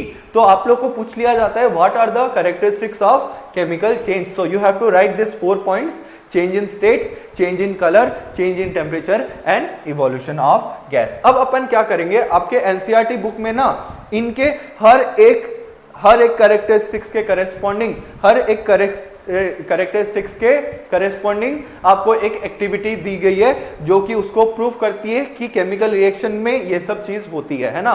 तो सबसे पहला जो एक्टिविटी है आपका तो वो है, देखो chemical reactions are accompanied by change in state. अपन को क्या प्रूफ करना है कि chemical reactions are accompanied by change in state. मतलब केमिकल रिएक्शंस में क्या होती है, चेंज इन स्टेट होती है। तो यहाँ पे देखो, यहाँ पे मैंने क्या लिया था, यहाँ पे मैग्नीशियम रिबन लिया था और मैग्नीशियम रिबन को किस में इंसर्ट किया था, इसको इंसर्ट किया था बंसन फ्लेम में। तो जब मैं मैग्नीशियम रिबन को बंसन फ्लेम में इंसर्ट करता हूं तो यहाँ पे क्या होता है, देखो यहाँ पे सबसे पहला ऑब्जर्वेशन जो होता है कि यहाँ पे आपको ना सफेद चमचमाती हुई फ्लेम नजर आएगी। क्या नजर आएगा? White dazzling flame. तो जब आप लोग मैग्नीशियम रिबन को किसमें इंसर्ट करते हो? बंसन फ्लेम में, तो फ्लेम का कलर चेंज हो जाता है और क्या बन जाता है? White dazzling flame. डेजलिंग मतलब चमचमाती हुई। और फिर ये क्या होता है कि ये जो रिबन था ये धीरे धीरे किसमें कन्वर्ट हो जाएगा? व्हाइट कलर के पाउडर में। किसके? मैग्नीशियम ऑक्साइड के। तो सबसे पहला यहाँ पे ऑब्जर्वेशन क्या था? Magnesium Burns with white dazzling flame. Second, white powder of magnesium oxide is form. मतलब यहाँ पे ये जो व्हाइट पाउडर बना है किसका बना है? मैग्नीशियम ऑक्साइड का बना है। ये आपको पता होना चाहिए। तो ऐसा कुछ आपका डायग्राम किसमें गिवन है? बुक में गिवन है। आपको मतलब बुक के डायग्राम के ऊपर बेस्ड क्वेश्चंस आ जाते हैं। कभी कभी पूछ लेगा ये किस एक्टिविटी को रिप्रेजेंट करता है, किस बात को रिप्रेजेंट करता है, या फिर यहाँ पे इस पर्टिकुलर एक्टिविटी में क्या ऑब्जर्वेशंस देखने को मिलते हैं। और इसलिए मैंने यहाँ पे आपका एनसीईआरटी का जो मतलब स्क्रीनशॉट है वो मतलब यहाँ पे डाल दिया हुआ है ना, इंसर्ट किया हुआ है। तो इस करेस्पॉन्डिंग एक्टिविटी के करेस्पॉन्डिंग ये बातें आप लोग को ध्यान होनी चाहिए। इतनी बातों के अलावा भी आपको कुछ और बातें ध्यान होनी चाहिए और वो है केमिकल इक्वेशन। तो केमिकल इक्वेशन अगर मैं लिखता हूं यहाँ पे क्या होता है कि जो मैग्नीशियम रिबन है जो कि सॉलिड फॉर्म में प्रेजेंट है वो ऑक्सीजन के साथ रिएक्ट करता है जो कि एयर में था और किस में कन्वर्ट हो जाता है? मैग्नीशियम ऑक्साइड के व्हाइट पाउडर में कन्वर्ट हो जाता है ना। तो यहाँ पे देखो यहाँ पे क्या हो रहा है, यहाँ पे सबसे पहले तो इसको बैलेंस करो, इक्वेशन लिखो, उसके बाद उसको बैलेंस कर लो। तो अब ये बैलेंस केमिकल इक्वेशन है और यही सेंस बनाता है ना। जब तक इसको बैलेंस नहीं करते तब तक वो गलत है ना। बैलेंस करने के बाद ये सही है। अब देखो यहाँ पे देखो कि यहाँ पे ये क्या था? गैसियस स्टेट में था, ऑक्सीजन गैसियस स्टेट में था। लेकिन यहाँ पे जो मेरा फाइनल प्रोडक्ट है व्हाइट कलर का पाउडर जो है उसका स्टेट क्या है? सॉलिड है। मतलब यहाँ पे चेंज इन स्टेट क्या हुआ है? चेंज इन स्टेट हुआ है। यहाँ पे चेंज इन स्टेट नजर आ रहा है। अब यहाँ पे कुछ और बातें हम लोग को देखनी होती है कि ये किस टाइप का रिएक्शन है। तो ये जो क्वेश्चन है इसका answer upon types of reactions पढ़ने के बाद करेंगे, ठीक है। तो नेक्स्ट अपन पढ़ते हैं कि chemical reactions are accompanied by change in colour. तो सेकेंड एक्टिविटी 1.2 जो कि क्या बताती है कि chemical reactions are accompanied by change in colour. होता क्या है, जब मैं लीड नाइट्रेट सॉल्यूशन में मैं क्या लेता हूं? लीड नाइट्रेट पाउडर लेता हूं, उसको पानी में डिसॉल्व करके क्या बना लेता हूं? उसका सॉल्यूशन बना लेता हूं एक टेस्ट ट्यूब में, और एक में मैंने पोटेशियम आयोडाइड का सॉल्यूशन बनाया है। तो जैसे ही मैं लीड नाइट्रेट सॉल्यूशन में क्या डालता हूं? पोटेशियम आयोडाइड का सॉल्यूशन डालता हूं। ये क्या है? ये मेरा पोटेशियम आयोडाइड का सॉल्यूशन है। और ये क्या है? ये मेरा लीड नाइट्रेट का सॉल्यूशन है। तो जैसे ही ये यहाँ पे डालूंगा, यहाँ पे क्या होगा? येलो कलर का सॉलिड का फॉर्मेशन होगा, येलो पीपीटी नजर आएगा आपको। क्लियर सॉल्यूशन तो है लेकिन नीचे में क्या नजर आएगा? Yellow PPT. तो ये येलो पीपीटी किसका होता है? ये येलो पीपीटी होता है लीड आयोडाइड का। यहाँ पे इन दोनों के बीच में रिएक्शन होके किसका फॉर्मेशन हुआ? लीड आयोडाइड का फॉर्मेशन हुआ जो कि येलो कलर का होता है। और साथ ही साथ यहाँ पे जो क्लियर सॉल्यूशन है वो किसका है? पोटेशियम नाइट्रेट का है। तो आपको पता होना चाहिए इस पर्टिकुलर एक्टिविटी में ये जो क्लियर सॉल्यूशन है वो किसका है और ये येलो पीपीटी किसकी वजह से है। तो यहाँ पे ऑब्जर्वेशन क्या है? Yellow solid PPT of lead iodide is form. Clear solution जो है किसका है? पोटेशियम नाइट्रेट का है। तो अब मैं इसके बाद क्या लिखूंगा? Chemical equation. केमिकल रुकना, हाँ,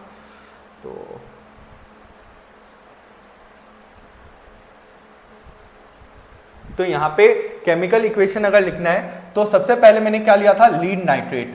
तो लीड नाइट्रेट का फॉर्मूला क्या होता है बच्चों? PbNO3(2) और इसका स्टेट क्या होगा? एक्वस। क्यों? क्योंकि मैंने सॉल्यूशन लिया था। वैसे ही पोटेशियम आयोडाइड का सॉल्यूशन लिया था, है ना। तो जब मैं यहाँ पे क्या करता हूँ? इनके बीच रिएक्शन करवाता हूं, है ना। यहाँ पे क्या होगा? रिएक्शन होगा और यहाँ पे किसका फॉर्मेशन हो जाएगा? यहाँ पे देखो मुझे पता है कि यहाँ पे Pb2+ के फॉर्म में प्रेजेंट है, NO3- के फॉर्म में प्रेजेंट है, K+ फॉर्म में प्रेजेंट है, I- फॉर्म में प्रेजेंट है। तो होता क्या है कि यहाँ पे ये लोग आपस में इंटरेक्ट करेंगे। जब इंटरेक्ट करेंगे तो ये लीड किसके साथ इंटरेक्ट करेगा? आयोडाइड आयन के साथ, और ये दोनों ये दोनों आपस में इंटरेक्ट करेंगे। तो जब लीड आयोडाइड के साथ इंटरेक्ट करेगा, यहाँ पे क्या बन जाएगा, PbI2 बन जाएगा और इसका स्टेट कैसा होगा, सॉलिड, जबकि जो पोटेशियम नाइट्रेट है वो सॉल्यूशन में ही रह जाएगा। तो यहाँ पे ये क्या है, इसके वजह से मेरे को क्या देखने को मिलता है, येलो PPT देखने को मिलता है। क्या ये बात समझ में आई कि किस टाइप से रिएक्शन हो रही है? आप लोग ने देखा कि जब मैं इनको मिक्स करता हूं होता क्या है, ये इसके साथ कंबाइन हो जाता है, ये उसके साथ कंबाइन हो जाता है। अब ये इसके साथ कंबाइन होगा तो लीड आयोडाइड का फॉर्मेशन करेगा, ये पोटेशियम नाइट्रेट का फॉर्मेशन करेगा। तो ये जो टाइप ऑफ रिएक्शन की बात है ये अपन बाद में करेंगे। उससे पहले क्या ये रिएक्शन बैलेंस्ड है क्या, तो इसको सबसे पहले बैलेंस करना होगा, है ना। तो अगर मैं इसको बैलेंस करना चाहता हूं, मैं क्या करूंगा, देखो बच्चों यहाँ पे क्या है, नाइट्रोजन 2 है, यहाँ पे कितने हैं, 1 है, तो इसको 2 से मल्टीप्लाई करता हूं। ऑक्सीजन यहाँ पे कितने हैं, 6 हैं, यहाँ पे 6 हो गए। पोटेशियम यहाँ पे 1, यहाँ पे 2, तो इसको 2 से मल्टीप्लाई करूंगा। आयोडाइड 2 है ना, Pb1 तो अब ये रिएक्शन क्या है, अब ये रिएक्शन बैलेंस हो चुकी है। Next, chemical reactions are accompanied by change in temperature और इवोल्यूशन ऑफ गैस। तो आपकी जो एक्टिविटी 1.3 है ना, वो दोनों बातों को प्रूव करती है कि किसी भी केमिकल रिएक्शन में क्या होता है, टेम्परेचर भी चेंज हो सकता है और गैस भी इवॉल्व हो सकती है ना।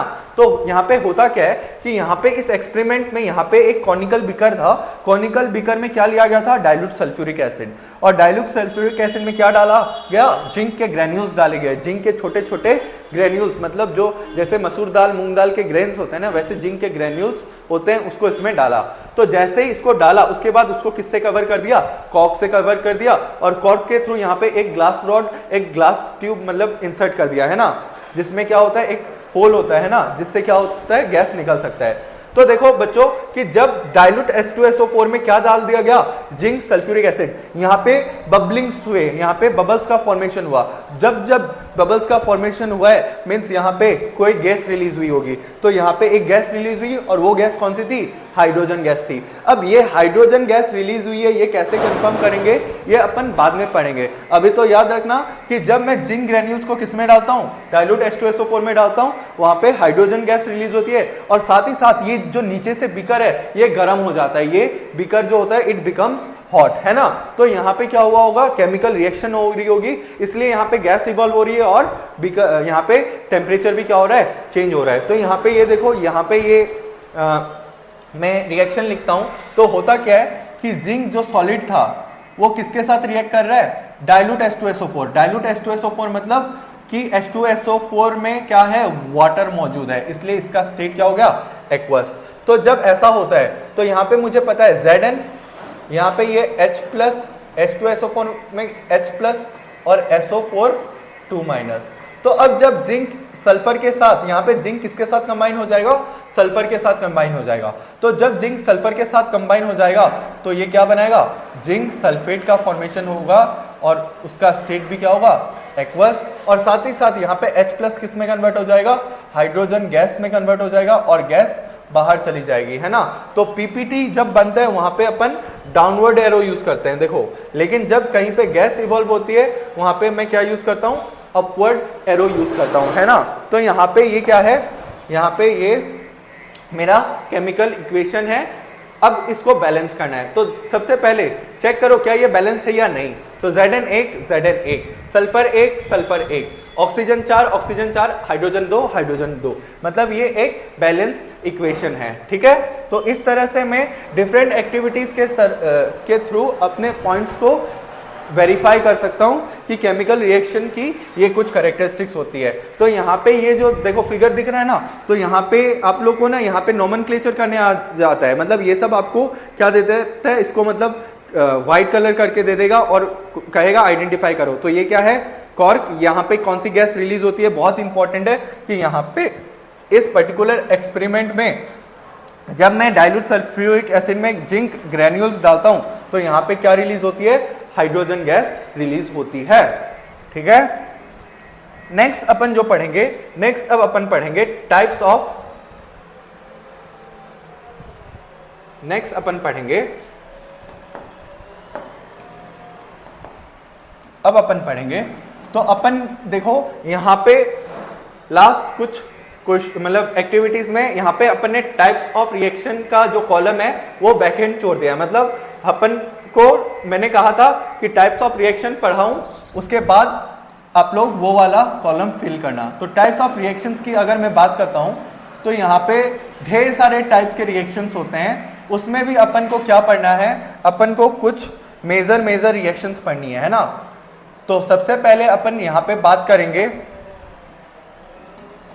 कॉम्बिनेशन रिएक्शन की, कॉम्बिनेशन रिएक्शन की। उसके बाद अपन बात करेंगे डिकॉम्पोजिशन रिएक्शन की, डिकॉम्पोजिशन रिएक्शन की। उसके बाद अपन बात करेंगे डिस्प्लेसमेंट रिएक्शन की,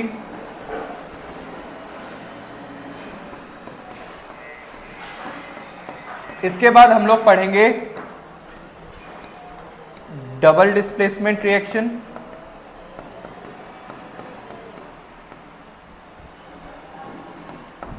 इसके बाद अपन पढ़ेंगे प्रेसिपिटेशन रिएक्शन,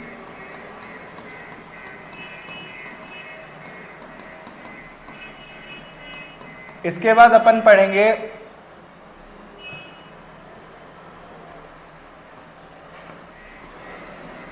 एंडोथर्मिक रिएक्शन, इसके बाद पढ़ेंगे एक्सोथर्मिक और ऑक्सीडेशन,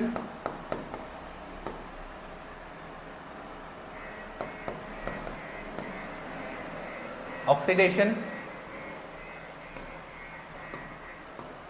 रिडक्शन और आखिर में रिडॉक्स रिएक्शन। तो देखो बच्चों, अपन को इस चैप्टर में कुल 10 टाइप के रिएक्शंस को कवर करने हैं। हर एक टाइप ऑफ रिएक्शंस की थ्योरी पढ़नी है कि मतलब इस ये कॉम्बिनेशन रिएक्शन क्या होता है, ऑक्सीडेशन क्या होता है, एक्सोथर्मिक एंडोथर्मिक क्या होता है, और साथ ही साथ इनके कुछ एग्जांपल्स को याद रखना है। तो one by one upon start करते हैं। तो सबसे पहले देखो क्या है कॉम्बिनेशन रिएक्शन। तो कॉम्बिनेशन का मतलब क्या, कंबाइन होना। तो देखो क्या लिखा हुआ है, दोस reactions in which 2 or more substances combine to form a single substance are called combination reaction. मतलब मैं अगर इसको डायग्रामेटिकली समझाऊं तो जब भी दो या दो से ज्यादा सब्सटेंस क्या करते हैं, they combine to form a single new substance. तो कॉम्बिनेशन रिएक्शन में एक ही बात आपको ध्यान रखनी है कि यहाँ पे 2 या 2 से ज्यादा हो सकता है रिएक्टेंट, लेकिन प्रोडक्ट हमेशा कितना होगा, एक होगा। तो जब भी 2 या 2 से ज्यादा सब्सटेंस आपस में कंबाइन करके एक सिंगल प्रोडक्ट का फॉर्मेशन कहते हैं, तो ऐसे टाइप के रिएक्शन को अपन क्या कह देते हैं, कॉम्बिनेशन रिएक्शन कह देते हैं, है ना। तो आपको रिएक्शन याद होनी चाहिए और उसका एक एग्जाम्पल आपको याद होना चाहिए। तो यहाँ पे अगर मैं बात करता हूँ तो आपने फर्स्ट एक्टिविटी जो पढ़ी थी, है ना, कौन सी, मैग्नीशियम रिबन वाली। तो magnesium solid plus O2 gas. तो यहाँ पे ये दोनों आपस में कंबाइन होके एक सिंगल रिएक्टेंट का क्या कर रहे हैं, एक सिंगल प्रोडक्ट का क्या कर रहे हैं, फॉर्मेशन कर रहा है। मीन्स ये किसको रिप्रेजेंट करता है, ये कॉम्बिनेशन रिएक्शन को रिप्रेजेंट करता है। तो क्या बात समझ में आई, कॉम्बिनेशन रिएक्शन क्या होता है कि 2 या 2 से ज्यादा reactants combine to form a single new product. Next, What happens when water is added to quicklime? बहुत ही इंपॉर्टेंट क्वेश्चन है, सीबीएसई का तो सीबीएसई वालों का तो फेवरेट क्वेश्चन है। तो यहाँ पे देखो कि what happens when water is added to quicklime। तो क्विकलाइम क्या होता है, क्विकलाइम का मतलब होता है कैल्शियम ऑक्साइड। तो जब मैं कैल्शियम ऑक्साइड में क्या ऐड करता हूँ, वाटर ऐड करता हूँ, तो यहाँ पे जो रिएक्शन होती है बहुत फास्ट होती है ना। यहाँ पे इसके बीच में और वाटर के बीच में बहुत फास्ट रिएक्शंस होती है। यहाँ पे क्या देखने को मिल रहा है, यहाँ पे आपको बबल्स देखने को मिल रहे हैं ना, बबल्स देखने को मिल रहे हैं, मींस यहाँ पे रिएक्शन बहुत फास्ट हो रही है, ठीक है। तो यहाँ पे जब मैं वाटर को ऐड करता हूँ कैल्शियम ऑक्साइड में, तो स्लैक लाइम का फॉर्मेशन होता है। स्लैक लाइम का मतलब होता है कैल्शियम हाइड्रोक्साइड, और साथ ही साथ वहां पे बहुत एनर्जी रिलीज होती है। नीचे में क्या हो जाता है, नीचे से ये बीकर जो है ना एकदम गर्म हो जाएगा, beaker becomes hot. So what happens when water is added to quicklime? Calcium oxide reacts vigorously with water to produce slack lime. So ये calcium oxide ही क्या है, quicklime. So what is quicklime? It is basically calcium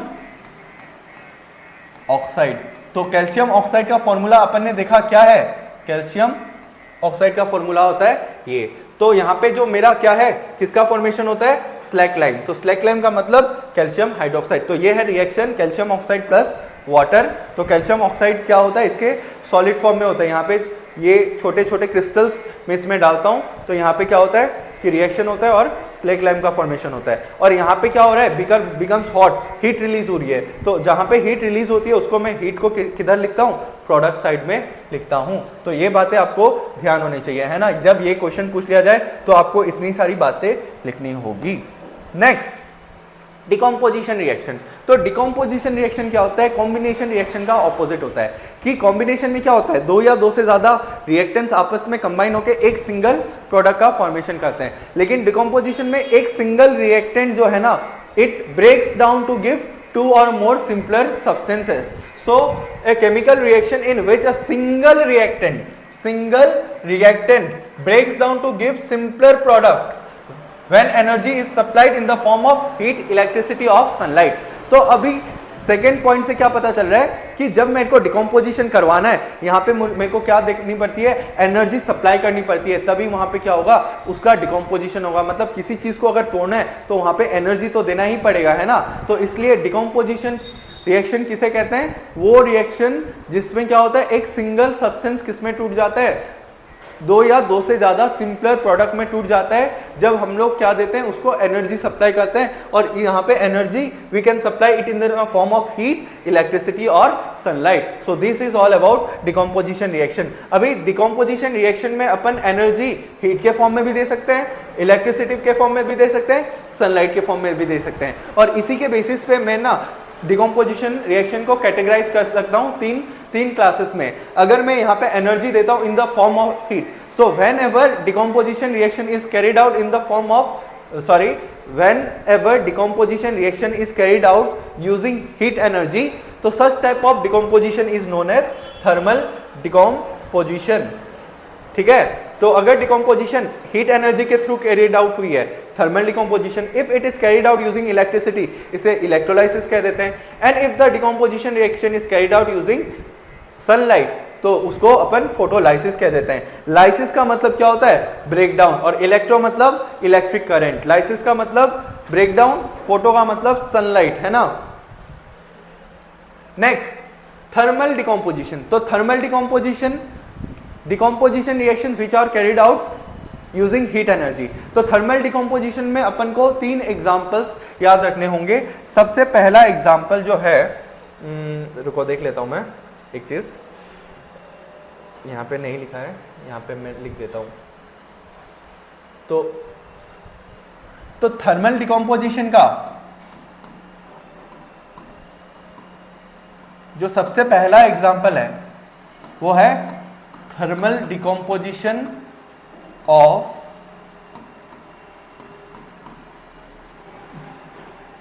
calcium carbonate. तो calcium carbonate, तो calcium carbonate का formula होता है ये. अगर मैं सॉलिड कैल्शियम कार्बोनेट लेता हूं और इसको हीट करता हूं, तो यहाँ पे इसका डिकम्पोजिशन होगा और यहाँ पे किसका फॉर्मेशन हो जाएगा, calcium oxide plus carbon dioxide gas यहाँ पे क्या हो जाएगी, इवॉल्व हो जाएगी. क्या ये बात समझ में आई कि अगर मैं थर्मल डिकम्पोजिशन कैरी आउट करता हूँ कैल्शियम कार्बोनेट का, तो यहाँ पे किसका फॉर्मेशन होता है, कैल्शियम ऑक्साइड और कार्बन डाइऑक्साइड का. तो ये रिएक्शन आपको पता होना चाहिए, है ना. यहाँ पे कुल 3 रिएक्शन आपको याद रखनी है, जिसमें से एक रिएक्शन है ये. पूछ लिया जाता है कि जब अपन कैल्शियम कार्बोनेट का थर्मल डिकम्पोजिशन कैरी आउट करते हैं तो वहां पे कौन सी गैस इवॉल्व होती है.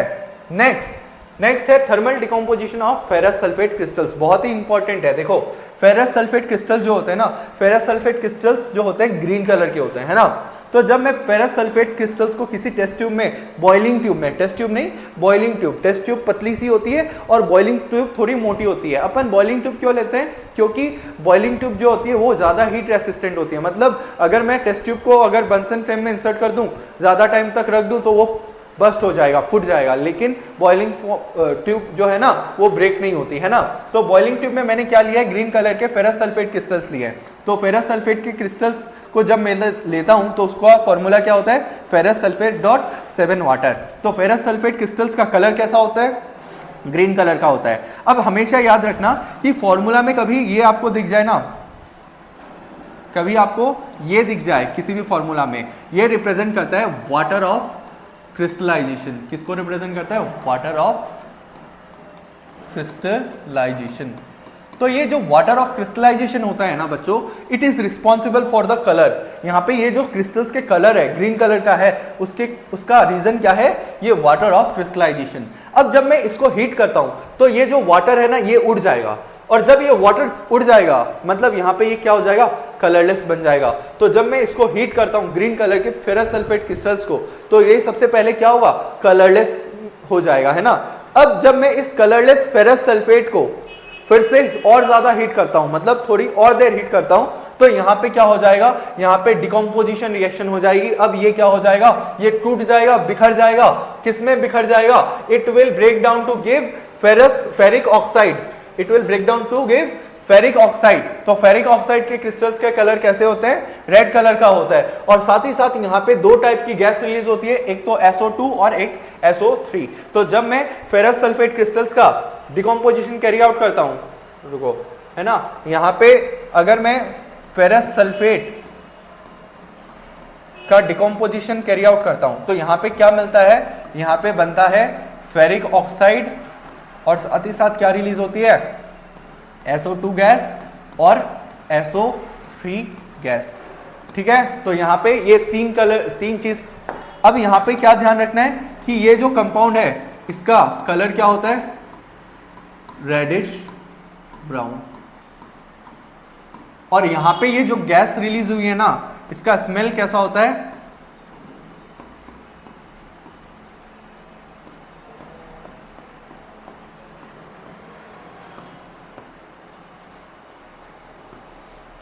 यहाँ पे जो गैस रिलीज हुई है इनका स्मेल कैसा होता है, वैसा ही होता है जो हम लोग सल्फर को बर्न करते हैं तो जो स्मेल आती है वही स्मेल यहाँ पे भी आती है जब मैं इसका डिकम्पोजिशन रिएक्शन कैरी आउट करता हूँ। तो यहाँ पे सबसे पहला ऑब्जर्वेशन क्या है कि ferrous sulphate crystals lose water and colour. तो जब भी इसको हीट करता हूँ ferrous sulphate crystals lose water and become colour changes from green to white. तो ग्रीन कलर का है तो उसका फॉर्मूला ये, व्हाइट कलर का है तो वो। ऑन हीटिंग, ठीक है, फिर further heating decomposes ferrous sulfate to ferric oxide which is reddish brown in color along with the evolution of SO2 and SO3 gas। अब सबसे इंपॉर्टेंट टास्क है कि यहाँ पे ये मैंने जो केमिकल इक्वेशन लिखी है इस केमिकल इक्वेशन को लिखना और लिखने के बाद इसको बैलेंस करना। तो जब मैं इसको बैलेंस करता हूँ तो यहाँ पे बैलेंस करने के लिए याद रखना, वैसे बैलेंसिंग सिखा दिया है ना, फिर भी यहाँ पे बैलेंस करने के लिए इसको 2 से मल्टीप्लाई कर देना। तो ये अब ये बैलेंस हो गया, चेक कर लो, 2 Fe 2 Fe, ऑक्सीजन 8 3 4 5 और 3 8, sulphur 2 sulphur 2, hence it is a balanced chemical equation. ठीक है, तो यहां पे ये कौन सी टाइप की रिएक्शन है, it is a decomposition reaction. अच्छा ठीक है, यहां पे एक और पॉइंट रह गया है जो कि अपन बाद में डिस्कस करेंगे, है ना। तो यहां पे हीट के लिए या तो मैं यहां पे ऐसे हीट यूज कर सकता हूं या फिर यहाँ पे ये डेल्टा सिंबल यूज कर सकता हूं। ये डेल्टा जो है ना हीट को ही रिप्रेजेंट करता है। नेक्स्ट क्या है कि यहाँ पे आप लोग के बुक में ना साइड में एक सुंदर सा चित्र गिवन है ना, और उस चित्र में एक सुंदर सी लड़की है जो कि कुछ कर रही है, और वो क्या कर रही है, वो फेरस सल्फेट के क्रिस्टल्स को हीट कर रही है। तो यहाँ पे कुछ प्रिकॉशंस इसने लिए हैं और उसी का डिस्क्रिप्शन दिया हुआ है तुम्हारे इस एनसीईआरटी डायग्राम में। तो क्या प्रिकॉशंस लेने चाहिए जब अपन फेरस सल्फेट क्रिस्टल्स को हीट करते हैं, तो देखो यहाँ पे सबसे पहला प्रिकॉशन जो है, तो यहाँ पे आपको क्लियरली नजर आ रहा है कि यहाँ पे ये देखो, ये जो इसका बॉइलिंग ट्यूब का जो माउथ है ना, वो इसके तरफ या इसके फ्रंट के तरफ नहीं होना चाहिए, it should be away from us और आवर फ्रेंड्स। क्यों?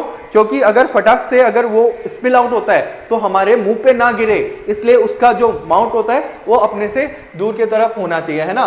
तो पहला, do not point the mouth of boiling tube at your neighbours और योरसेल्फ, ठीक है। अब दूसरी बात, यहाँ पे क्या रिलीज हो रही है? यहाँ पे गैस रिलीज हो रही है ना।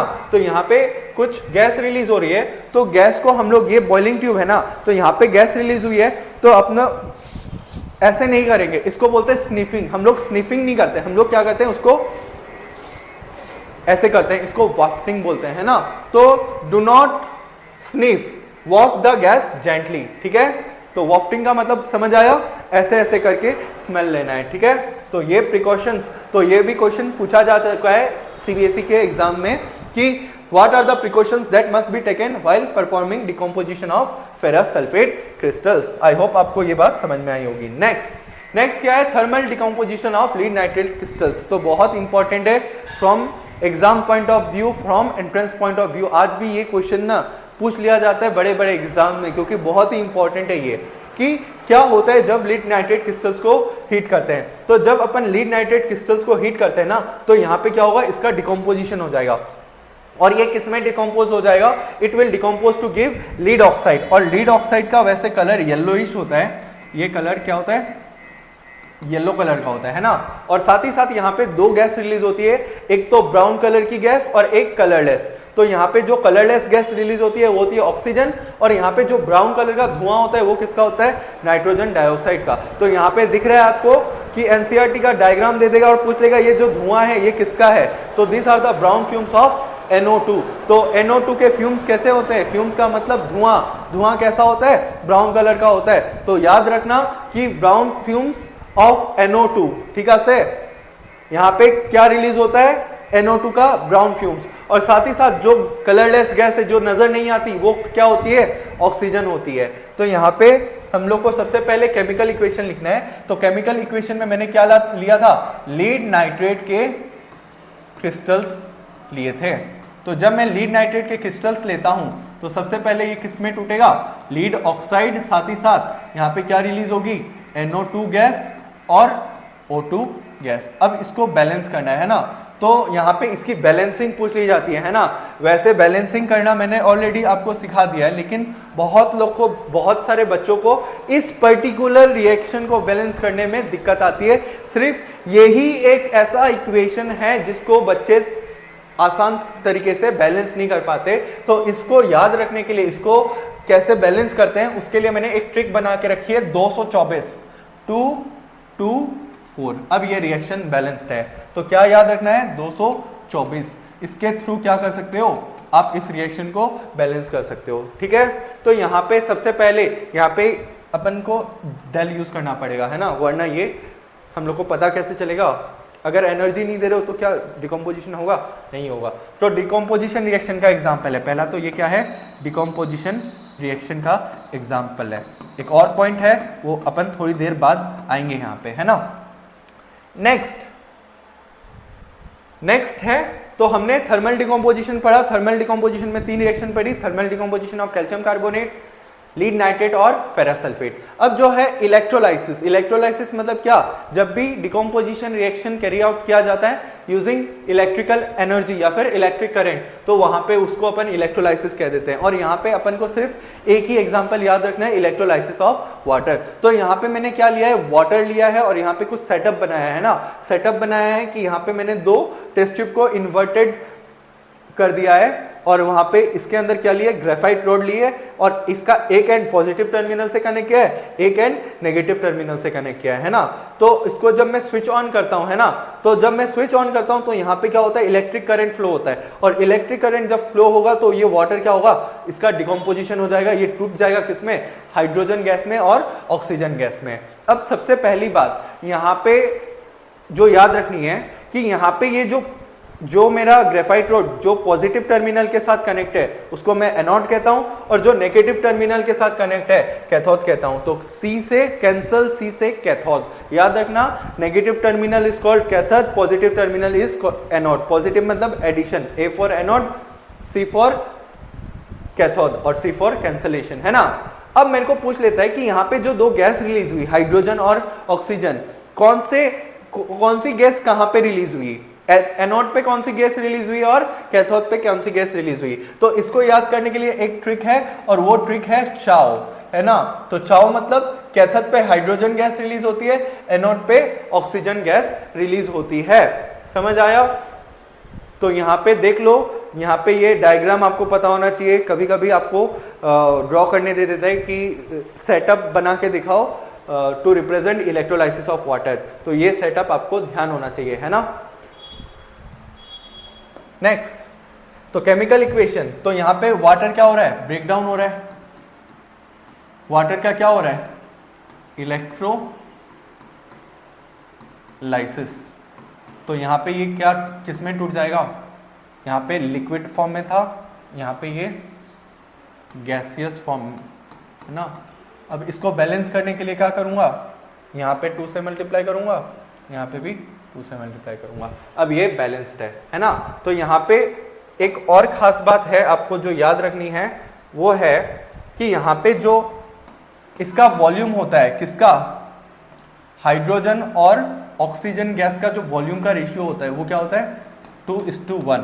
मतलब जितनी ऑक्सीजन गैस रिलीज हुई है उसका डबल अमाउंट में क्या रिलीज हुआ है, हाइड्रोजन गैस रिलीज हुआ है। इसके अलावा आपको क्या याद रखना है, इसके अलावा आपको याद रखना है यहाँ पे कि कैसे पता चलेगा कि हाइड्रोजन गैस है जो कैथोड पे रिलीज हुई है वो हाइड्रोजन गैस है, और कैसे पता चलेगा एनोड में जो रिलीज हुई है वो ऑक्सीजन गैस है। तो जब भी मैं क्या करता हूं,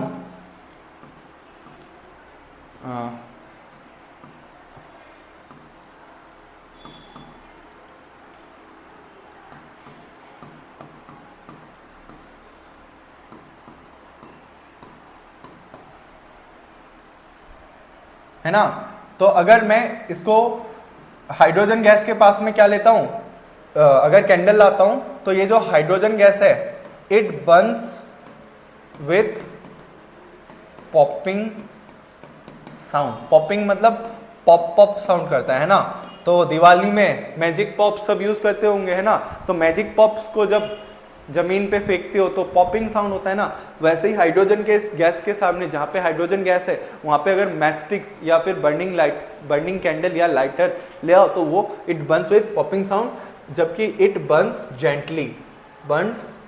जेंटली। मतलब यहाँ पे कोई साउंड नहीं आएगा, यहाँ पे एकदम आराम से वो बर्न हो जाएगा। कौन, ऑक्सीजन।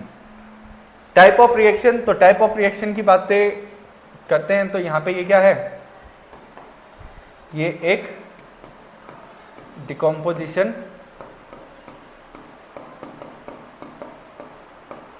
रिएक्शन है। इसके बाद अपन पढ़ेंगे फोटोलाइसिस। क्या पढ़ेंगे, फोटोलाइसिस। तो फोटोलाइसिस में 2 रिएक्शन याद रखनी है, photolysis of silver chloride and photolysis of silver bromide. तो जब मैं सिल्वर क्लोराइड, जिसका कलर क्या होता है, व्हाइट कलर, यहाँ पे क्या किया है, व्हाइट कलर का सिल्वर क्लोराइड को एक चाइना डिश में लिया है और उसको धूप में रख दिया है। तो जब इसमें धूप पड़ती है इसका क्या हो जाता है, डिकम्पोजिशन हो जाता है, और डिकम्पोज होके ये किस में कन्वर्ट हो जाता है, यहाँ पे ये सिल्वर में कन्वर्ट हो जाता है ना। और यहाँ पे बाहर क्या निकल जाती है, Cl2 गैस बाहर निकल जाती है। तो यहाँ पे ये जो ग्रे कलर का होता है, ये ग्रे कलर का सब्सटेंस क्या है, सिल्वर कलर है। तो हमेशा याद रखना कि पूछ लिया जाता है कि जब सिल्वर क्लोराइड को धूप में रखते हो तो वहाँ पे वो ग्रे कलर का हो जाता है। तो वो ग्रे कलर का क्यों होता है, due to the formation of silver. ठीक है। अब देखो यहाँ पे अगर मैं रिएक्शन लिखता हूँ तो रिएक्शन क्या होगी कि AgCl सॉलिड, जब इसको सनलाइट में रखता हूँ तो क्या देगा, Ag solid plus Cl2 gas. तो इसको बैलेंस करने के लिए 2 और 2 से मल्टीप्लाई करो। ये जो सिल्वर का कलर होता है ये क्या होता है, ग्रे कलर का होता है ना। इसलिए ये क्या हो जाता है, ग्रेइश हो जाता है, जबकि क्लोरीन तो एस्केप कर जाती है ना। इसके बाद फोटोलाइसिस ऑफ सिल्वर ब्रोमाइड। तो जब भी मैं सिल्वर ब्रोमाइड का फोटोलाइसिस कैरी आउट करता हूँ, ये टूटेगा किसमें, सिल्वर में, और यहाँ पे रिलीज होगी ब्रोमीन गैस। तो बैलेंस करने के लिए फिर से क्या करूँगा, इसको भी 2 से मल्टीप्लाई करूँ, इसको भी 2 से मल्टीप्लाई करूँगा। अब हमेशा एक बात याद रखना कि ये जो सिल्वर ब्रोमाइड वाली रिएक्शन है ना, इसको अर्लियर टाइम में, एंशिएंट टाइम में यूज़ करते थे in black and white photography. It is used in black and white, ये वाली रिएक्शन को कहाँ पे यूज करते हैं? ब्लैक एंड व्हाइट फोटोग्राफी में यूज करते हैं। कौन सी? सिल्वर ब्रोमाइड वाली रिएक्शन। तो ध्यान रखना बच्चों ये बात, ठीक है। नेक्स्ट, इसी के साथ हम लोग का डिकम्पोजिशन रिएक्शन खत्म होता है ना। डिकम्पोजिशन के बाद आता है डिस्प्लेसमेंट रिएक्शन। तो डिस्प्लेसमेंट में रिएक्शन में क्या होता है? Those reaction in which an element displaces another element from its compound are called displacement reaction. तो ऐसे रिएक्शन जहां पे एक एलिमेंट दूसरे एलिमेंट को रिप्लेस कर दे, उसकी जगह ले ले उसके ही कंपाउंड से, वो क्या कहलाता है? वो कहलाता है डिस्प्लेसमेंट रिएक्शन। अगर मैं बात करता हूं, यहाँ पे देखो, यहाँ पे मैंने क्या किया कि मैंने कॉपर सल्फेट सॉल्यूशन लिया था, है ना। कॉपर सल्फेट सॉल्यूशन लिया था जिसका कलर क्या होता है? ब्लू कलर का होता है। जब यहाँ पे मैं आयरन नेल इंसर्ट करता हूँ, कुछ समय बाद क्या होता है? कुछ समय बाद ये सॉल्यूशन का कलर क्या हो जाता है? लाइट ग्रीन हो जाता है, जबकि ये जो नेल है, नेल का कलर क्या हो जाता है? रेडिश ब्राउन हो जाता है ना। तो इसका रीजन क्या है कि यहाँ पे क्या हो रहा है? डिस्प्लेसमेंट रिएक्शन हो रहा है। किस तरह से हो रहा है? देखो, यहाँ पे जब मैं आयरन नेल को किसमें प्लेस करता हूँ? कॉपर सल्फेट के सॉल्यूशन में प्लेस करता हूँ, है ना। तो होता क्या है, यहाँ पे आयरन जो है इसको किसको? कॉपर को धक्का मार के बाहर कर देगा, है ना। और यहाँ पे ग्रीन कलर का फेरस सल्फेट सॉल्यूशन बनेगा। और जो मेरा कॉपर है, कॉपर जो है सर, आयरन तो यहाँ पे नजर आ रहा था, लेकिन कॉपर यहाँ कहीं नजर नहीं आ रहा। तो कॉपर जो है ना, वो इसके ऊपर डिपॉजिट हुआ है। ये जो रेडिश ब्राउन लेयर है ना, ये किसकी है? कॉपर की है। तो ये क्या है? Displacement reaction. यहाँ पे क्या हो रहा है? यहाँ पे देखो, यहाँ पे Fe है ना, यहाँ पे Cu2 प्लस SO4 2-। तो ये इसके साथ कंबाइन हो रहा है और इसको क्या कर रहा है? बाहर कर दे रहा है। तो ये क्या है? Displacement reaction. तो ये NCERT एक्टिविटी है ना, उसका ही क्वेश्चन है। तो यहाँ पे ये सब, इसमें से कुछ भी पूछा जा सकता है कि यहाँ पे ये जो है, यहाँ पे ये रेडिश ब्राउन कलर किसका है? कॉपर के वजह से, है ना। तो ये क्या है? Iron nail taken out from copper sulphate solution. Blue colour का सॉल्यूशन का नाम क्या होता है? Copper sulphate solution. तो ब्लू कलर के सॉल्यूशन में जब आयरन नेल डालते हैं तो उसका कलर क्या हो जाता है कुछ देर बाद? तो ग्रीन कलर हो जाता है, लाइट ग्रीन। याद करो, कुछ देर पहले मैंने बताया था फेरस सल्फेट के क्रिस्टल्स कैसे होते हैं? ग्रीन कलर के होते हैं। और उसका सॉल्यूशन कैसा होगा? ग्रीन कलर का होगा। इसलिए यहाँ पे सॉल्यूशन का कलर क्या हो गया? ग्रीन कलर का हो गया, due to the formation of ferrous sulphate. ठीक है। नेक्स्ट, क्या यहाँ पे ये रिएक्शन बैलेंस्ड है? हाँ, यहाँ पे ये रिएक्शन बैलेंस्ड है। तो ये था मेरा पहला टाइप का डिस्प्लेसमेंट रिएक्शन। दूसरा देखो कि यहाँ पे क्या लिया, यहाँ पे ब्लू कलर का कॉपर सल्फेट सॉल्यूशन लिया था, लेकिन इस बार यहाँ पे आयरन नेल नहीं, यहाँ पे जिंक की प्लेट डाली है। तो जब यहाँ पे जिंक की प्लेट डाली जाती है तो यहाँ पे क्या होगा? जिंक कॉपर को रिप्लेस करके उसकी जगह ले लेगा, है ना। तो जिंक जब कॉपर को रिप्लेस कर देगा तो यहाँ पे ये जो सॉल्यूशन है, ये सॉल्यूशन में अब कौन आ गया? ये ZnSO4 का सॉल्यूशन है। ये किसका सॉल्यूशन है? ZnSO4 का, जो कि क्या है? कलरलेस होता है। और जो कॉपर है वो ये जो है, ये कॉपर है ना। कॉपर डिपॉजिट हो चुका है किसके ऊपर? जिंक के प्लेट के ऊपर, है ना। तो यहाँ पे क्या लिखोगे? यहाँ पे लिखना Zn solid plus CuSO4 aqueous gives what? हम लोग को इसको एक ही लाइन में लिखना होता है, ठीक है। उसको मैं नीचे ले आता हूँ। ZnSO4 aqueous plus Cu solid. तो यहाँ पे Zn being more reactive displaces copper.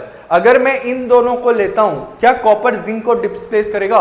नहीं करेगा। क्यों? कॉपर लेस रिएक्टिव है। वैसे ही यहाँ पे इस केस में आयरन कॉपर को इसलिए ही डिस्प्लेस कर रहा था क्योंकि it is more reactive than copper. हमेशा याद रखना, more reactive element displaces less reactive element in displacement reaction. समझ आया? तो यहाँ पे सर रिएक्टिविटी कैसे पता चलेगी? तो रिएक्टिविटी के लिए मेरे को रिएक्टिविटी सीरीज याद रखनी होती है ना, कि कौन ज्यादा रिएक्टिव कौन लेस रिएक्टिव। और रिएक्टिविटी ऑफ मेटल्स की मैंने एक सीरीज बनाई है जो कि एनसीईआरटी के 3rd चैप्टर में गिवन है। तो 3rd चैप्टर में भी आपको ध्यान रखना होगा और यहाँ पे भी आपको ध्यान रखना होगा। रिएक्टिविटी सीरीज क्या है, कैसे याद करते हैं इसको? केदारनाथ का माली आलू जरा फीके पकाता है, क्यों ना हो जाए आज ऑस्ट्रेलियन पास्ता। तो इसको भी अपन एक न्यूमोनिक के थ्रू याद कर सकते हैं। जब मैं ऊपर से नीचे आता हूँ रिएक्टिविटी क्या हो रही है, डिक्रीज, मतलब ऊपर वाले मोर रिएक्टिव है, नीचे वाले लेस रिएक्टिव है, मतलब ऊपर वाला एलिमेंट नीचे वाले को डिस्प्लेस कर सकता है। मतलब अभी देखो यहाँ पे मैंने आयरन की बात की थी और कॉपर की बात की थी, तो आयरन क्या है, मोर रिएक्टिव देन कॉपर, तो ये इसको डिस्प्लेस कर सकता है। वैसे ही जिंक कॉपर को डिस्प्लेस कर सकता है। क्या जिंक फेरस सल्फेट सॉल्यूशन से फेरस को डिस्प्लेस कर सकता है?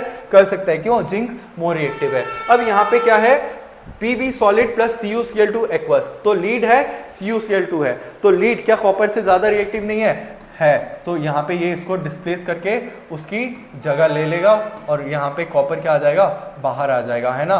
तो आपको ये 3 एग्जांपल्स ध्यान रखने होंगे। तो यहाँ पे क्या कॉपर फेरस सल्फेट सॉल्यूशन में से फेरस को डिस्प्लेस करेगा? क्या आयरन को डिस्प्लेस करेगा? नहीं करेगा, नो रिएक्शन। क्यों? क्योंकि copper is less reactive than iron. तो यहाँ पे क्या ये 3 बात समझ में आई, ये 3 रिएक्शन समझ में आए, आ गए। नेक्स्ट जो है वो है डबल डिस्प्लेसमेंट रिएक्शन। तो डबल डिस्प्लेसमेंट क्या होता है, यहाँ पे exchange of ions takes place between reactant species. So those chemical reactions in which there is exchange of ions between the reactant species are termed as double displacement reaction. मतलब अगर मैं diagrammatically दिखाऊं तो सपोज ये A, ये B, ये C, ये D, यहाँ पे क्या हो जाएगा, एक्सचेंज हो जाएगा। A के साथ कौन आ जाएगा, D आ जाएगा, B के साथ कौन आ जाएगा, C आ जाएगा। यहाँ पे क्या हो रहा है, अदला बदली हो रही है, अदला बदली हो रही है। A के साथ ये आ गया, इसके साथ ये चला गया, ठीक है। तो इसी को क्या बोल देते हैं, डबल डिस्प्लेसमेंट। तो एग्जाम्पल देखो कि जब क्या होता है, जब भी अपन बेरियम क्लोराइड सॉल्यूशन में क्या डालते हैं, sodium sulphate solution, barium chloride solution में सोडियम सल्फेट सॉल्यूशन, तो यहाँ पे क्या होता है, यहाँ पे व्हाइट पीपीटी बनता है किसका, बेरियम सल्फेट का, और साथ ही साथ ये क्लियर सॉल्यूशन किसका है, सोडियम क्लोराइड का। तो यहाँ पे देखो, यहाँ पे सबसे पहला ऑब्जर्वेशन क्या होता है, मतलब पूछ लिया जाता है क्या होता है जब हम लोग बेरियम क्लोराइड सॉल्यूशन में क्या डालते हैं, सोडियम सल्फेट। तो यहाँ पे white PPT of barium sulphate is formed, है ना। और क्लियर सॉल्यूशन में कौन है, सोडियम क्लोराइड है। तो यहाँ पे डायग्राम्स को आपको अच्छे से देखना है, ठीक है। तो यहाँ पे ये किसको रिप्रेजेंट करता है, बेरियम सल्फेट को, क्रिस्टल्स को। तो ये जो एक्टिविटी है ये भी किसको सपोर्ट करती है, chemical reactions are accompanied by change in colour. अब यहाँ पे देखो, यहाँ पे ये जो है इसको अगर मैं रिप्रेजेंट करता हूँ, अच्छा एक बात याद रखना, तो यहाँ पे इसके रिएक्शन को अगर मैं लिखता हूँ तो रिएक्शन क्या हो जाएगा कि बेरियम क्लोराइड का मैंने क्या लिया था, एक्वस सॉल्यूशन लिया था, और इसमें क्या डाला था, Na2SO4 एक्वस डाला था। तो यहाँ पे क्या हुआ, यहाँ पे फॉर्मेशन हुआ बेरियम सल्फेट का सॉलिड, और NaCl जो है सॉल्यूशन में रह जाते हैं डिसॉल्व फॉर्म में, मतलब एक्वस स्टेट में। अब यहाँ पे इसका जो है पीपीटी कैसा होता है, व्हाइट पीपीटी। अब देखो, अब यहाँ पे देखो हुआ क्या, सबसे पहले क्या ये बैलेंस्ड है, क्या ये बैलेंस नहीं है, इसको बैलेंस करने के लिए यहाँ पे 2 से मल्टीप्लाई करना होगा। अब ये बैलेंस्ड है, ठीक है। तो अब देखो यहाँ पे Ba2 प्लस Cl माइनस था, यहाँ पे Na प्लस और SO4 2 माइनस था। तो यहाँ पे ये आपस में कंबाइन हो रहे हैं, ये आपस में कंबाइन हो रहे हैं, है ना। यहाँ पे क्या हो रहा है, एक्सचेंज हो रहा है ना, एक्सचेंज क्या हो रहा है, आयंस का। तो यहाँ पे NaCl के साथ कंबाइन हो रहा है, ये इसके साथ, तो इसी को मैं क्या कह देता हूँ, डबल डिस्प्लेसमेंट कह देता हूँ। ऐसा पहले भी देखा था क्या, हाँ ऐसा पहले भी देखा था जब लीड आयोडाइड का फॉर्मेशन हुआ था, याद है। लीड नाइट्रेट में अपन ने पोटेशियम आयोडाइड का सॉल्यूशन डाला था, तो वो भी क्या था, डबल डिस्प्लेसमेंट रिएक्शन था। यहाँ पे देखो आयंस का क्या हो रहा है, अदला बदली हो रही है, आयंस की अदला बदली हो रही है, और इसी को मैं क्या कह देता हूँ, डबल डिस्प्लेसमेंट रिएक्शन कह देता हूँ। तो ये क्या है मेरा एग्जाम्पल डबल डिस्प्लेसमेंट का। अब नेक्स्ट जो है वो है प्रिसिपिटेशन रिएक्शन। तो प्रिसिपिटेशन रिएक्शन क्या होता है कि किसी भी रिएक्शन जहां पे पीपीटी का फॉर्मेशन हो रहा है उसको मैं क्या कह देता हूं, precipitation reaction. So any reaction which produces a PPT या precipitate is called precipitation reaction. तो अभी वाला जो रिएक्शन अपन ने लास्ट देखा था वहां पे क्या बन रहा था, प्रेसिपिटेट बन रहा था। मीन्स ये क्या है, ये डबल डिस्प्लेसमेंट के साथ साथ प्रेसिपिटेशन रिएक्शन का भी एग्जाम्पल है।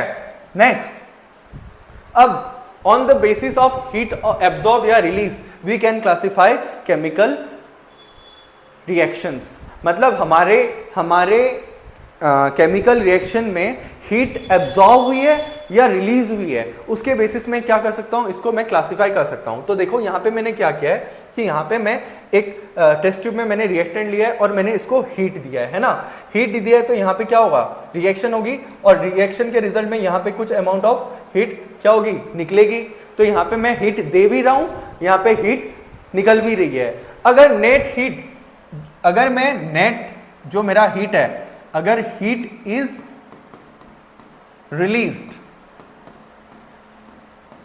अगर मैं टोटल कैलकुलेट करता हूं कि यहां पे मैंने 5 दिया 10 निकला, 5 दिया 10 निकला, मतलब ओवरऑल 5 क्या हुआ है, निकला है। तो ऐसे रिएक्शंस जहां पे ओवरऑल हीट क्या होता है, रिलीज होता है, उसको मैं कह देता हूं एक्सोथर्मिक।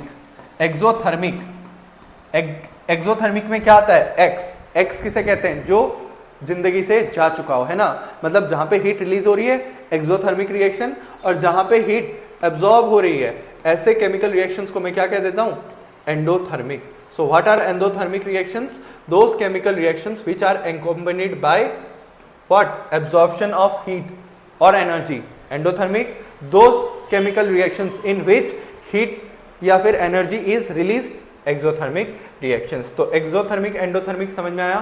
तो एक्सोथर्मिक क्या होता है, the chemical reactions in which heat is release are known as exothermic reactions. अब किसी चीज को अगर हम लोग बर्न कर रहे हैं ना, तो ये मतलब नहीं है कि वो एंडोथर्मिक रिएक्शन है। मैंने क्या कहा, फर्स्ट वाला एक्टिविटी, अब उसमें वो हमने हीट किया था, बर्न किया था मैग्नीशियम रिबन को, तो क्या वो एंडोथर्मिक है, तो वो नेसेसरी नहीं है। हम लोग हीट दे रहे हैं, हीट रिलीज भी हुई होगी। अब जो नेट है, नेट एब्जॉर्ब अगर हुआ है तो एंडोथर्मिक, और नेट अगर रिलीज हुआ है तो एक्सोथर्मिक। तो एक्सोथर्मिक के कुछ एग्जांपल्स याद रखने हैं, और सबसे पहला एग्जांपल याद रखना है बर्निंग ऑफ नेचुरल गैस। तो नेचुरल गैस किसे कहते हैं, मीथेन को कहते हैं, है ना। तो मीथेन जो होता है, गैस होता है, तो जब मैं इसको बर्न करता हूं इन प्रेजेंस ऑफ ऑक्सीजन, तो यहाँ पे क्या प्रोड्यूस होता है, यहाँ पे CO2 गैस प्रोड्यूस होती है, साथ ही साथ वाटर, और यहाँ पे हीट रिलीज होती है। इसलिए ये कैसा रिएक्शन है, ये एक एक्सोथर्मिक रिएक्शन है। क्या यहाँ पे बैलेंस है, क्या बैलेंस नहीं है। इसको बैलेंस करने के लिए इसको 2 से मल्टीप्लाई करो, इसको भी, और किसको 2 से मल्टीप्लाई, तो 4, और इसको भी 2 से मल्टीप्लाई करो, है ना। तो ये क्या है, बैलेंस्ड है।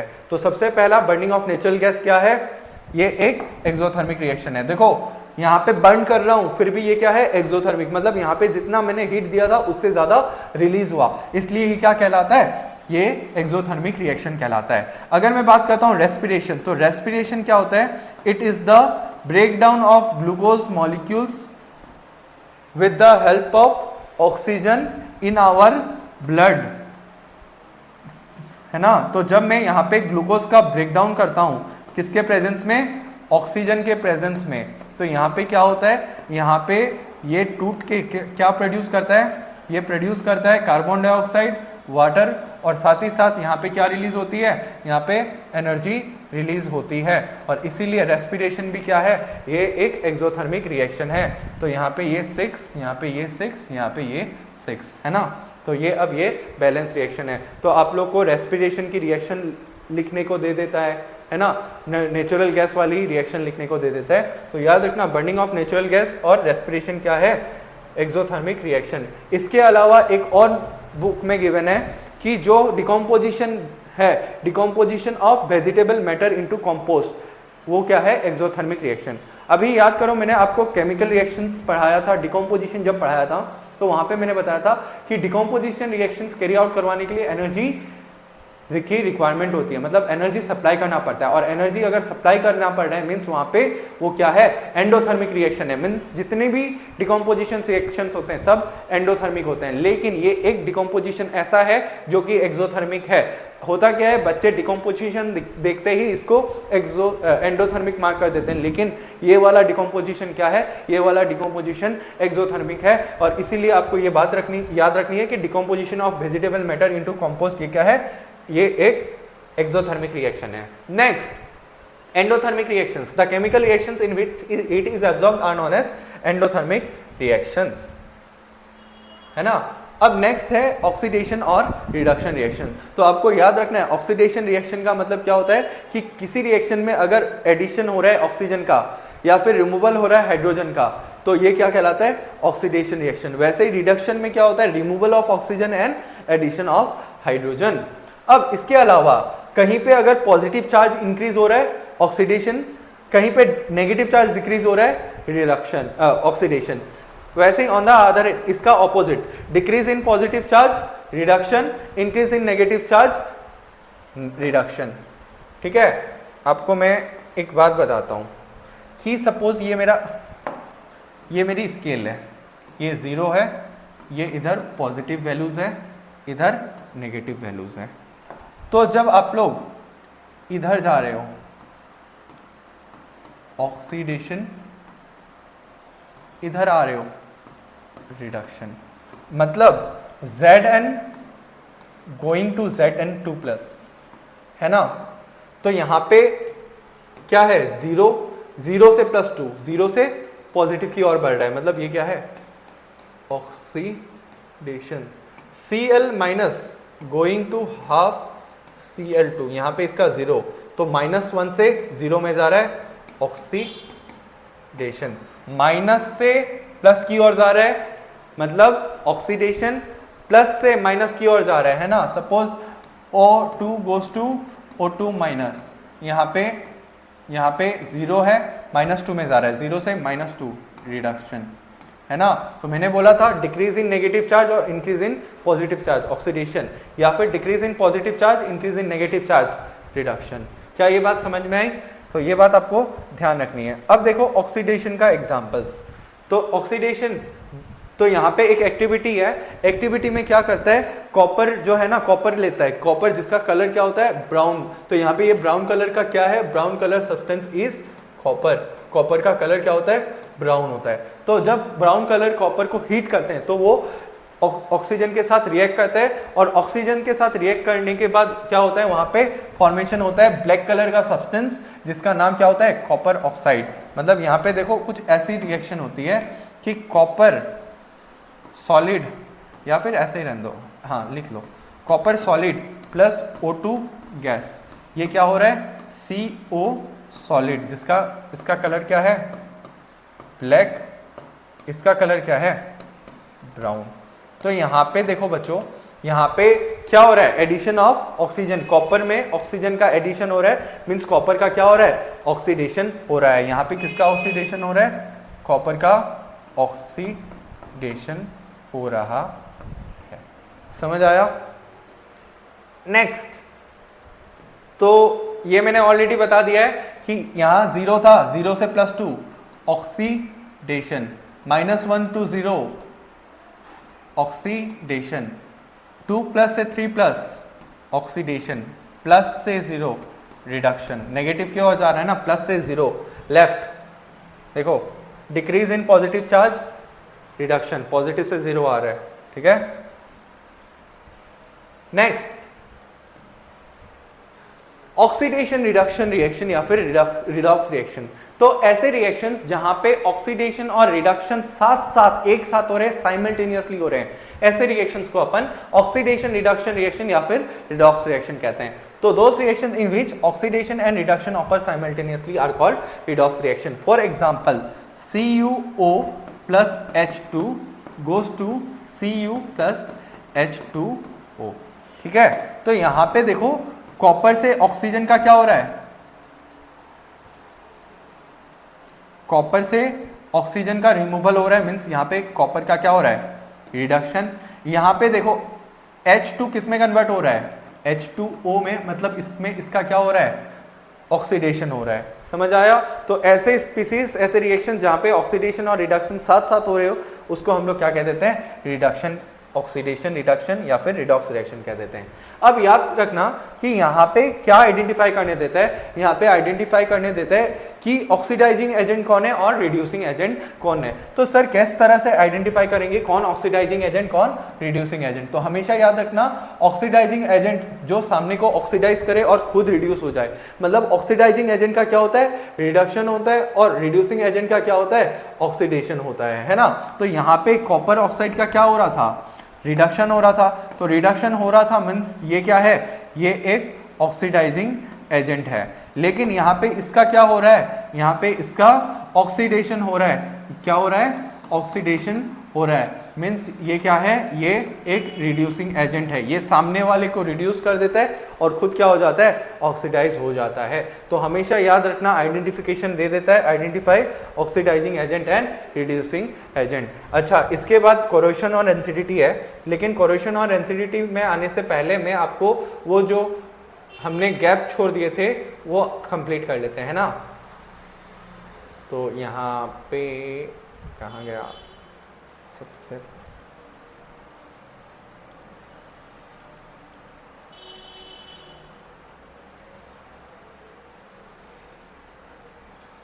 यहाँ पे ये वाली रिएक्शन जो है कौन सी, मैग्नीशियम रिबन वाली। तो सबसे पहले यहाँ पे क्या हो रहा है, दो सब्सटेंस कंबाइन होकर एक सिंगल सब्सटेंस का फॉर्मेशन कर रहे हैं, मींस ये क्या है, ये कॉम्बिनेशन रिएक्शन है। अच्छा, क्या यहाँ पे Mg का ऑक्सीडेशन नहीं हो रहा क्या, मींस ये क्या है, ऑक्सीडेशन रिएक्शन भी है। Addition of oxygen, oxidation reaction. Next यहाँ पे देखो, यहाँ पे क्या हो रहा है, एक्सचेंज ऑफ आयंस, मतलब डबल डिस्प्लेसमेंट रिएक्शन।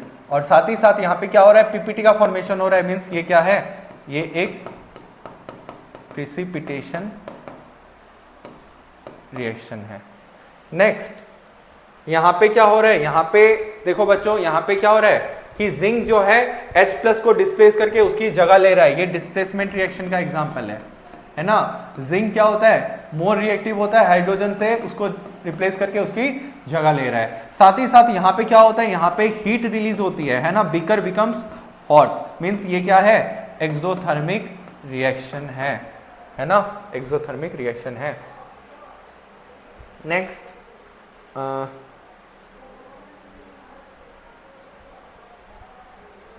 ये वाला फेरस सल्फेट क्रिस्टल्स वाला, ये एक डिकम्पोजिशन रिएक्शन है। साथ ही साथ सारे के सारे डिकम्पोजिशन कैसे होते हैं, एंडोथर्मिक, ठीक है, एंडोथर्मिक। ये भी क्या होगा, decomposition of lead nitrate, endothermic. उसके बाद ये भी क्या होगा, इलेक्ट्रोलाइसिस, एंडोथर्मिक। क्यों, यहाँ पे एनर्जी सप्लाई की गई है, हालांकि वो इलेक्ट्रिसिटी फॉर्म में की गई है, लेकिन की गई है मीन्स क्या है, एंडोथर्मिक। तो क्या बात समझ में आई, डिकम्पोजिशन रिएक्शन सारे के सारे क्या होते हैं, सारे का सारे डिकम्पोजिशन एंडोथर्मिक होते हैं। सिर्फ decomposition of vegetable matter into compost is exothermic reaction. Binding of anything can be endothermic और एक्सोथर्मिक, ठीक है। तो ये सब बातें हो चुकी है। अब अपन का लास्ट टॉपिक है और अपन बढ़ते हैं कोरोशन और रेंसिडिटी। तो कोरोशन क्या होता है कि जब भी हम लोग मेटल्स है ना, मेटल्स को एटमॉस्फेयर में छोड़ देते हैं, खुले में छोड़ देते हैं, तो होता क्या है कि वहाँ पे प्रेजेंट हमारे एयर में, एटमॉस्फेयर में क्या है, एयर, और एयर में प्रेजेंट होता है वाटर और मॉइस्चर, है ना। तो ये जो मेटल है इस मॉइस्चर के साथ या फिर ऑक्सीजन के साथ रिएक्ट करके क्या हो जाता है, वो डैम हो जाता है, मतलब सड़ जाता है, और उसी चीज को हम लोग कोरोजन कहते हैं ना। Corrosion is a process in which metals are deteriorated, deteriorated मतलब सड़ जाना, by action of air, moisture, chemicals etcetera. तो whenever metal is exposed in atmosphere, it gets deteriorated by action of air, moisture and chemicals, and this process of deterioration is known as corrosion। यहाँ पे ये जो corrosion में होता क्या है, ये जो मेटल होता है ना उसका ऑक्सीडेशन हो जाता है, और जब जब कोई चीज ऑक्सीडाइज हो जाती है मीन्स वो क्या हो रही है, वो सड़ रही है। मीन्स यहाँ पे जो corrosion होता है ना, it is a redox reaction. याद रखना corrosion कैसा रिएक्शन है, it is a redox reaction, है ना। तो कोरोजन, अब एग्जांपल्स ध्यान होना चाहिए। कोरोजन का एग्जांपल्स क्या है, तो याद करो कि जो लोहा होता है, लोहा को, आयरन को जब बाहर छोड़ दो तो वो क्या हो जाता है, वो ब्राउन कलर का बन जाता है, मामड़ लग जाता है उसमें, और वो जो मामड़ है ना उसको हम लोग रस्ट कहते हैं, और वो जो मामड़ लगा है ना वो सड़ गया है ना, उस प्रोसेस को अपन क्या कह देते हैं, rusting. So corrosion of iron is called rusting. तो रस्टिंग क्या होती है, वो सड़ जाना, उसमें मामर लग जाना, है ना, उसका corrosion of iron is called rusting. साथ ही साथ black coating on silver and green coating on copper articles, मतलब जब भी सिल्वर की चेन तुम लोग पहनते होगे, है ना, तो सिल्वर की चेन क्या होती है, कुछ दिनों बाद, मतलब कुछ महीनों बाद वो ब्लैकिश हो जाती है। क्यों? क्योंकि वहां पे उसका क्या हो जाता है, उसका ऑक्सीडेशन हो जाता है और वो किस में कन्वर्ट हो जाता है, ब्लैकिश सब्सटेंस वहां पे क्या हो जाता है, डिपॉजिट हो जाता है ना।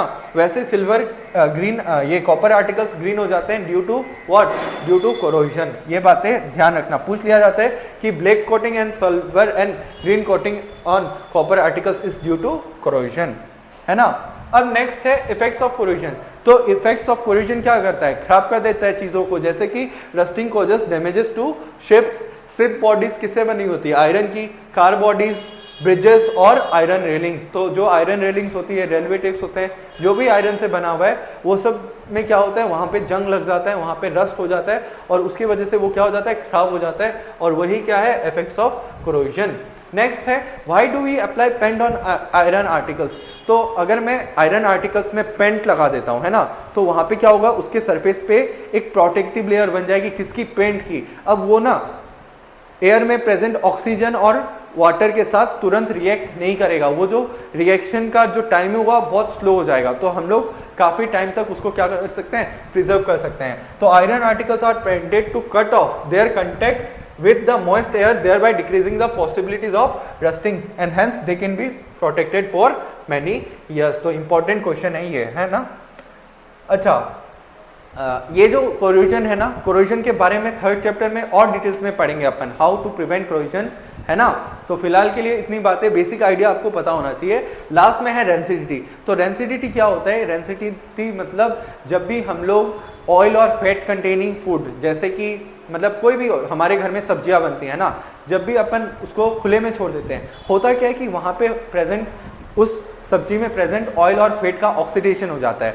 अब जब उसका ऑक्सीडेशन हो जाता है तो वहाँ पे फाउल स्मेल, फाउल ऑडर और गंदा सा टेस्ट मतलब मिलता है, और उसकी वजह से मतलब वही चीज़ को अपन क्या कह देते हैं, रेंसिडिटी कहते हैं। मतलब हमारा फूड क्या हो चुका है, रेंसिड हो चुका है। The rancidity is the process of slow oxidation of oil and fat present in the food materials resulting in the production of foul odor and taste in them। समझ में तो आया ही है कि ऑयल और फैट कंटेनिंग फूड का क्या हो जाता है, ऑयल और फैट का ऑक्सीडेशन हो जाता है ना, और उसके वजह से फाउल ऑडर और टेस्ट मिलता है, और उसी को हम लोग रेंसिडिटी कह देते हैं, है ना। So when cooked food items are placed for a long time they become rancid and unsuitable for consumption. तो अब अगर मेरे को अपने खाने को बचाना है फ्रॉम बिकमिंग रैंसिड, खराब होने से अगर बचाना है, तो मैं क्या करूंगा, उसको या तो फ्रिज में स्टोर करूंगा या फिर एयर टाइट कंटेनर में स्टोर करूंगा, है ना। तो next is rancidity can be prevented by following ways: storing food in refrigerator, storing the food in airtight containers, या फिर बाय एडिंग एंटीऑक्सीडेंट्स। तो जो चिप्स वगैरह की पैकेट आती है ना, उस सब में क्या ऐड किया हुआ होता है, उस सब में एंटीऑक्सीडेंट्स ऐड किया हुआ होता है, जिसके वजह से उसका ऑक्सीडेशन नहीं होता, और ऑक्सीडेशन नहीं होगा तो मेरा जो खाना है वो खराब नहीं होगा, है ना। तो यही था आज के लेक्चर का खत्म, मतलब एंड, दी एंड, यही था आज के लेक्चर का दी एंड। इसी के साथ थैंक यू, है ना। अच्छा, यहाँ पे एक बात कहनी रह गई थी, मैं बता देता हूँ, है ना।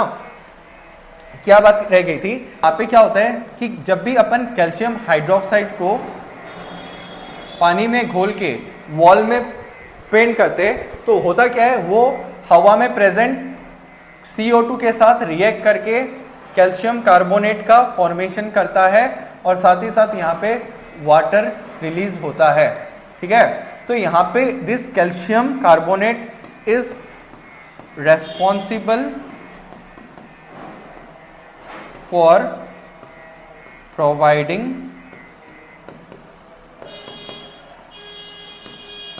shiny finishing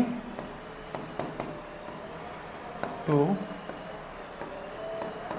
तो पूछ लिया जाता है name a substance which is used for white washing purpose, तो आंसर होगा कैल्शियम ऑक्साइड को। कैल्शियम ऑक्साइड को जब वाटर में डिसॉल्व करता हूं मैं, कैल्शियम ऑक्साइड को जब मैं वाटर में डिसॉल्व करता हूं, क्या बनता है, कैल्शियम ऑक्साइड हाइड्रोक्साइड बनता है ना।